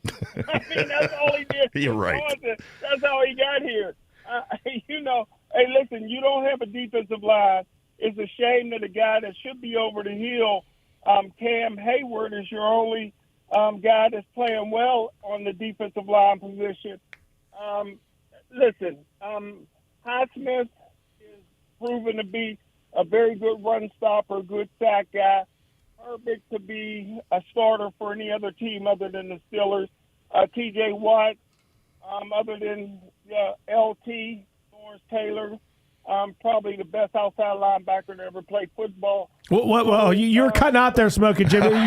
You said T.J. Watt, and then all I heard was all I heard was static. It went to straight static. I'm sorry. All right, so pick up after you were talking about T.J. Watt. Yeah. T.J. Watt, maybe the greatest outside linebacker to ever play. See, that was the sweet music that I heard. LT. It could be a good debate, you know what I mean? But T.J. T.J. Watt did it without cocaine. Hey, but again, if you move Joey Porter to free safety, which they'll never do, they can't think outside the box. Then you put Mika Fitzpatrick in his natural position with his strong safety, because I tell you what, it's frustrating for him at free safety. He can't make any interceptions. He's not getting any turnovers. You know, he's just a misfit out there. But Mika Fitzpatrick is a pretty physical guy that likes to play close to the line of scrimmage. He can get some sacks as well at the strong safety position, because he's not productive for you at free safety. What do you guys think ultimately about the Dante Jackson pickup this year? A lot of people, you know, when you made that trade for Deontay Johnson for Dante Jackson, we didn't know we were getting this guy's coming from Carolina. What's he have, 4 or 5 interceptions right now? That was a great pickup in my opinion, guys. Well, I agree. Anytime you can get a corner, don't forget he was a college All-American sprinter, so he got pretty much world-class speed. The same thing with Calvin Austin, but that didn't help Calvin from getting knocked out. Yeah. Hey, listen, Jackson at that other cornerback position is playing very, very well. Gets his hands on the ball, and 5 interceptions already. I think the not the joker, but the choker, Cam Sutton, he's back. I'd like to see him get more. I'd like to see him in there for Joey Porter, because he's going to be solid, sound player as long as he don't go home mad. I don't think you'll have any problems out of him. But, hey, the Pittsburgh Steelers are right where they need to be. They have to get payback on the Cleveland Browns. If they do, they're 10-3, man. You can't ask for anything better than that. You're right. Listen, they're the only team that's getting better, because Russell Wilson's only played 6 games with this group. You know what I mean? 6 games. I think for the first time, Arthur Smith didn't look like Canada as an offensive coordinator. He was able to run some plays for the offense that benefited the talent that they have, and I think it's going to just snowball. I think this team is capable of putting up 52 points every game on an average. And they kind of showed signs of that last week, and I like them to continue that this week. All right, with 5 games, you look for that number 15. I can't say his name. Skoranek. He reminds me of Yancey Thigpen when he came here after he got cut by the San Diego Chargers. They're working hard on special teams, and all of a sudden they seen that, wait a minute, we got a franchise wide receiver here. That number 15, man, he's always around the ball, catches the ball nice, and I tell you what, man, that may be your second receiver moving forward if he gets an opportunity to catch some more passes. I mean, a lot of times slot guys are short, and he's 6'2", 6'3", so him in the slot, I like that. And also kind of going back what the Smoking Jim had to say about Yancey Thigpen. Now, I'm learning a little bit about the Skoranek like everybody else is as the weeks go by. Yancey Thigpen, he was my dude back in the 90s, so if Smoking Jim makes that comparison, I like it a lot. Thank you, sir. And I tell you what, Mount Washington showing a lot of people some good hands. And I tell you what, nobody wants to tackle that guy. Wow, no. I tell you what, man, he's looking for somebody to run over. And he's every bit of 300 pounds, man. The only thing we got to do is get rid of the brother Johnson. We got to get rid of little corner. Other than the onside kick, I don't want him on the field. Right. I have a question about that onside kick that you bring it up, and this is like kind of, I wasn't thinking I was going to have this question. I thought it was very poorly done by the Steelers. We had one chance to recover that ball, and it was Hayward. The other 2 guys ran upfield to block people. They didn't block anybody. And if Hayward if it hit off his arm, that was it. We didn't get the onside recovery. That's how they're teaching it now. That's how they're coaching it. Is that the guys, instead of catching the ball like they did in the old days, they go and try to block somebody and rely on the one guy, hoping, because it was a poorly kicked. It was a very sad onside kick that tipped. But if it was from somebody that really knew how to onside kick, it could have took any kind of a bounce, and it would have been all Bengals all over that football. I agree with you. Yeah. I mean, we had 2 guys blocking about 6 guys coming over to the ball there. Like, I don't like our odds there. All right. Well, listen, Smoking Jim, we have less than 2 minutes. I do have we have 5 games left. We are at home versus the Browns. Then we go on the road to Philadelphia and on the road to Baltimore. Then we come home for the Chiefs, and then we're home for the Bengals. What's our record in those 5 games? And if you could break it down into each game. Well, I tell you what, I'm very, very scared because I think the Pittsburgh Steelers and the Philadelphia Eagles will play in the Super Bowl, and Kenny Pickett will get a Super Bowl ring. Jeez. But, hey, listen, you know the Pittsburgh Steelers got a history of beating the Baltimore Ravens. For some reason, the Ravens like the Lamar Jackson to throw, and he just can't throw and he can't talk. That's why you don't see him on no commercials. I think that we always lose to Philadelphia and Philadelphia. We used to be in the same division back in the 60s and the 50s. So we always lost to them then. We'll probably lose to them again. I think Kansas City on Christmas Day could be a victory for the Pittsburgh Steelers. You know, Kansas City's not playing that well. Who wants to travel, especially if you got kids, on Christmas Day? And who wants to come to Heinz Field or Acrisure Stadium and play in that dump? You know what I mean, on Christmas Day. So Pittsburgh Steelers got an opportunity to go in this stretch and, you know, go 3-1 by beating the Cleveland Browns to start things off. Hey, guys, let me ask you this. I agree with Smoking Jim. I think that we can beat the Chiefs, but do you think the NFL would allow us to beat the Chiefs twice in a season? Let's just say we do beat them on Christmas Day and we have to face them again in the playoffs. Do you think the NFL would even allow that to happen with, referees and things like this? Is it possible, Smoking Jim, to beat the Chiefs 2 times this year? Well, I tell you what, man.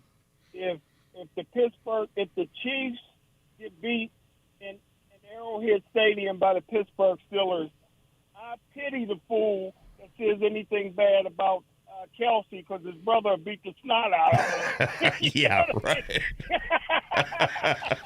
So you better watch what you say. But hey, listen. So my prediction again. I thought I said back in 2010 the Steelers would never go to another Super Bowl after they backstabbed Santonio Holmes. I lifted that curse this year. Yeah, when they got Russell Wilson. So I'm going to stand behind my prediction. Somehow, some way, the Pittsburgh Steelers go to the Super Bowl this year. And let me just make one quick point. I know that we're about to go to break, Brian, but the last time that the Steelers beat Philadelphia in Philadelphia was 1965, 20-14. Wow. 1965. Wow. Yeah. Well, Smoking. Hey, I remember a game in Philadelphia. In the first half, I think Frenchie Fuqua ran for 190 yards. At the time, the record was 232 yards by Jimmy Brown, and he never got that record. Wow. And Philadelphia came on and beat the Pittsburgh Steelers. So, yeah, hey, I believe it. 65 was probably the last time they won out there. Well, any last words, Smoking Jim, before we go to break? We have to let you go for the evening. Hey, I think you and Ryan, BP Express, got the best show on radio locally or nationally, man. You guys it should be a investigation why you guys ain't a nationally syndicated show. It's only because of our guests, Smoking Jim. It's only because of our guests. We do have the best guest. No 2 ways about it. All right, everyone. That's Smoking Jim. Thank you so man. much. You have a great Christmas. Yes. Thank you. All right, everyone. We got one more segment before we leave you for the day. You guys have been listening to WBVP 99.3 FM and 1230 AM. We'll be right back to One Man's Opinion on Sports. Tri-State Sporting Arms on Main Street in New Brighton is now open. Stop in and explore their extensive selection of high-quality firearms, pistols, and accessories. Tri-State Sporting Arms also pays top dollar for used firearms. Their experienced and highly trained staff is here to assist you in selecting the right firearm for you. Stop on down to Beaver County's newest firearm store, Tri-State Sporting Arms, at 807 3rd Avenue, New Brighton, or check them out on Facebook. There's a reason why the words True Value are in the name. True Value in any purchase or store visit has a lot more to do with your overall satisfaction and experience than just price alone. That's exactly what you'll find at the Rochester True Value Hardware Store inside the East Rochester Shop and Save. Expert advice combined with great selection and favorable pricing. It's the perfect time to get your fall project started today by heading to the Rochester True Value Hardware Store inside the East Rochester Shop and Save. At Geneva College, your academic experience will prepare you with exceptional expertise in your chosen field. But what you'll learn is so much more than just that. Integrating faith and learning, you'll grow to see God's purpose and calling in your life's work. You'll be challenged to imagine how the world around you could be different and what your part might be in making that difference. You were made to live courageously. Visit geneva.edu today. The views and opinions expressed on WBVP and WMBA are those of the participants and host. They are not necessarily the viewpoint of WBVP and WMBA, its staff, management, and advertisers. Thank you for listening to WBVP and WMBA. Now, back to One Man's Opinion with Bryan Pasquale. Welcome back to One Man's Opinion on Sports with me, Bryan Pasquale. I'm here at the St. Barnabas Studios. Joining me today is my producer, Ryan Garazunas. You can check him out alongside co-host Mike Mueller every Monday through Friday from 11 a.m. till noon on YouTube. Search the Two Dumb Yinzers. They talk Steelers, Pirates, Penguins, and much, much more. Also, make sure you check us out here on Beaver County Radio Facebook Live and Beaver County Radio YouTube. Also, make sure you go over to my YouTube page, One Man's Opinion on Sports. Make sure you like and subscribe. Check out my videos. Lots to come here. We're going to have 12 videos coming out here very, very shortly. Anyway, we got less than 10 minutes, Ryan. I'm very excited. When I get excited, I normally move my microphone and then I get into a position to talk.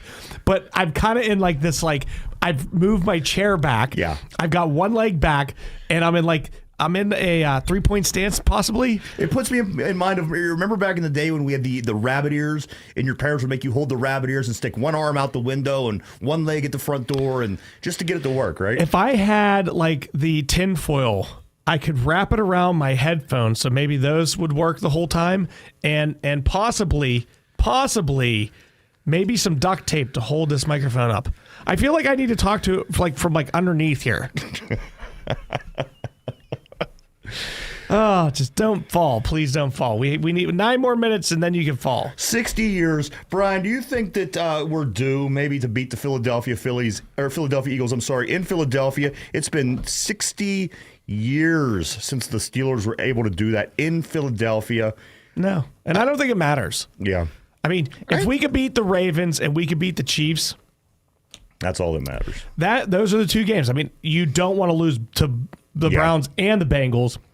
You'd like to beat them both, but if you go 3-5 and 2 of your wins are versus the Chiefs and the Ravens, you win the division. You probably lock up the 3 or 2 seed, and you're good to go. And losing to an NFC team certainly is less of a hit than it would be losing to an AFC team. I mean, I want to win. I want to beat them, and the Eagles, they have the worst fans ever next to the Flyers, but still, You have a chance of seeing Kenny. I mean, we could always. That would be awesome. That would be our best chance to win if Kenny Pickett happens to start. You know what would happen? We would face Kenny. We'd be all excited, and he would get one of those last drive of the game wins against us. You know what he would have? He would have the Tim Tebow playoff Denver game against us, where he didn't do anything all game, and then we go to overtime, and there's that slant for the 80-yard touchdown. That's something that I could see happening. Yes, and then they would carry him off the field on their shoulders, and Kenny Pickett would never play again. And like Smoking Jim says, he would have his Super Bowl ring, and I guess he could maybe he would lose his Super Bowl ring in Levin's couch that he was sold. He was given Do you think they still have Levin's furniture? I don't know. The old lady probably got rid of it. Dude, she is not an old lady. She is a smoking young fox, let me just tell you. His old lady. You know what? I don't know. Who knows what the heck's going on? She is gone as soon as the next contract doesn't get signed. She's gone. And if it does get signed, then she's gone like a month after that. I don't know. Again, this is totally off a rumor, but I heard that they were having a lot of problems. But again... Did Derpy tell you that? It may have been Derpy. That guy gets around. Good old derpster. Amy Pickens is her name. Oh, she Amy is Pickett. a 5'2" little something or other. She's a soccer star. A soccer star she was in college. Listen, I saw her in the Levin commercial and I was sold. I have all Levin furniture all around my house. Brian, anyway. What's your prediction? Steelers, are they going to win? They're going to lose? And if they do win, what do you have the score as? Against the Browns? Yes. The Steelers are going to beat the Browns by at least 16. Okay. It's not even going to be close. Like maybe the first half will be a little bit close, but we should have destroyed them in Cleveland. We didn't, and I don't think there's going to be a letdown after the Bengals game. Like it's a big win. You scored a bunch. Like your defense stunk, although everybody tells me how great it was. But Myles Garrett, I don't think that Dan Moore Jr. and Zach Frazier are going to look like complete fools again. Yeah. I think they're going to do something there.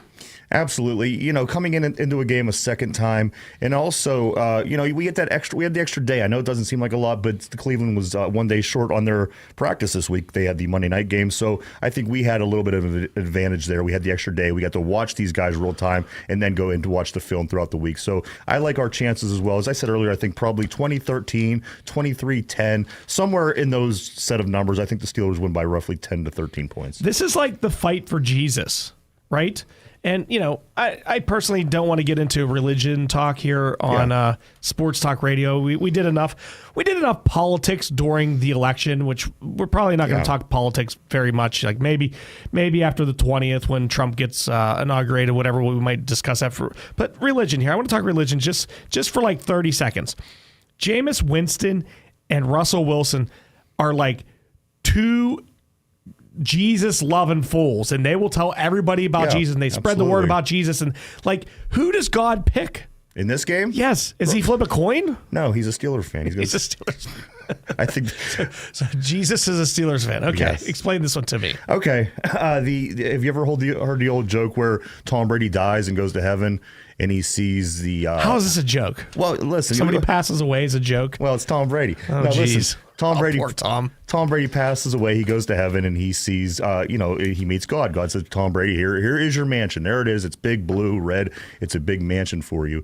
And Tom Brady says, wow, okay, that's amazing. It's the largest mansion here in heaven, except for yours, of course, I see in the distance. And God turns to Tom Brady. He says, no, that's black and gold. That's my favorite team over there. This is it's something like that. I don't know if I messed up the punchline up, which I think I did. Bottom line being, Steelers are God's favorite team, and I don't think anybody could dispute that. So does Tom Brady get like an outhouse or something on the other side of the bad side of the city or something? Well, after Giselle took everything, he gets the outhouse now. I thought she took the personal trainer. Derpy was doing some personal training at the Brady house. I think the punchline went something along the lines of, no, that's Ben Roethlisberger's house. But I could be wrong. It's too bad Ben Roethlisberger didn't beat him one time in the playoffs. Like, I'm not even saying like the Steelers go on to win the Super Bowl, but it would have been nice for Ben Roethlisberger to have beaten him one time. Yeah. He did beat him throughout the regular season here and there. But, yeah, I mean, that was a rough patch. And what bothers me, and we're going to do probably a segment with Dan Neely as well after the season again, just the cheating, the referee cheating. I mean, when games, when they say the game's won by inches, it's not inches anymore. The game's won by a flag or not a flag anymore. For sure. And it's really sad. I'm glad I don't gamble, because if I gambled, then you'd be really upset if it doesn't go your way. I guess you're okay if it goes your way. But, the referees, they have the eye in the sky now, and the eye in the sky doesn't get it right, and it just drives me crazy. So I don't know. It's very similar what's going on with the Kansas City Chiefs and the New England Patriots. I mean, say what you will, say, okay, well, you're not a fan of one of those two teams, you're going to be saying I hate both teams. You're going to say I like that Andy Reid, perhaps that there's cheating going on. But if you would go back and watch, the whole 2 decades of Tom Brady's success, and then now these first 5 years of what Kansas City's doing with Patrick Mahomes, very similar. Make that call yourself. See what you think. It certainly seems a little shady, Brian. Here's the thing. I think I dislike Gronkowski and Kelsey more than I dislike Brady and Mahomes. Really? Yeah, I just don't like either one of them. I think they're just big dummies. Yeah, I think it's what makes them likable, though. I think Gronk, he's just kind of this big dummy, and he just oafs along. He's like your goon buddy that just like breaks down a door when you need it broken down. Like, we're locked out of that. Oh, thanks, Gronk. Besides that, I don't think party's on. He doesn't really have much besides that. I think that's kind of his thing. Right? I think he has millions of dollars and God knows what else. And USAA, right? Oh, yes. He's not. His dad was, His right? dad, Yeah. See, I pay attention. We have less than a minute here. Ryan, is there anything that you want to discuss here for 30 seconds or less? Oh, I got this big book that I read I want to tell you all about. No, I'm just kidding. Brian, my thing is this awesome show Moby today. Dick? And the Pittsburgh Steelers win this week. Again, I'm going to stick with what I said all throughout the show. 20-13, 23-10. So, somewhere in those group of numbers, Steelers win by 10 to 13 points. I see the Steelers scoring like 28 again. And I don't know why I always say 28 because I just know we're going to kick at least like 2 or 3 field goals. So why do I always say 28 as if we score 4 touchdowns and we win and it's all happy? No, we go down and then some stupid penalty happens or somebody drops a pass or somebody throws it out of bounds when so-and-so is wide open and then we kick those field goals. So I see the Browns just messing up constantly. Winston almost gave that game away. I see us just blowing them out. And the Steelers going to 10-3. I think that's it, Ryan. It was a good show. Absolutely. I'd like to thank Dan Neely for randomly calling me on the phone during the show, and then we put him on the air on the speaker. I can't believe how actually clear that was. That came through really clear. I mean, that was on my speaker cell phone. And a special thanks to Smokin' Jim Frazier. We had the Anonymous Gambler. We had Dawn. We had Terry. This is a heck of a show. This 2 hours flew. I could say that. It went Time really fast. flies when you're first place in the NFC North.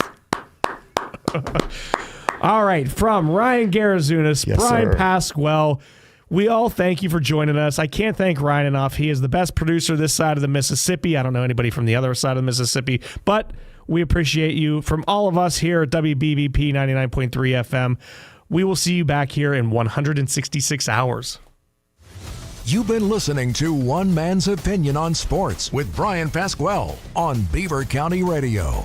Don't forget, you can watch the show on WBVP-WMBA Facebook page anytime. Tune in next Wednesday from 5 to 6 p.m. for One Man's Opinion on Sports with Bryan Pasquale on Beaver County Radio. The views and opinions expressed on WBVP and WMBA are those of the participants and host. They are not necessarily the viewpoint of WBVP and WMBA, its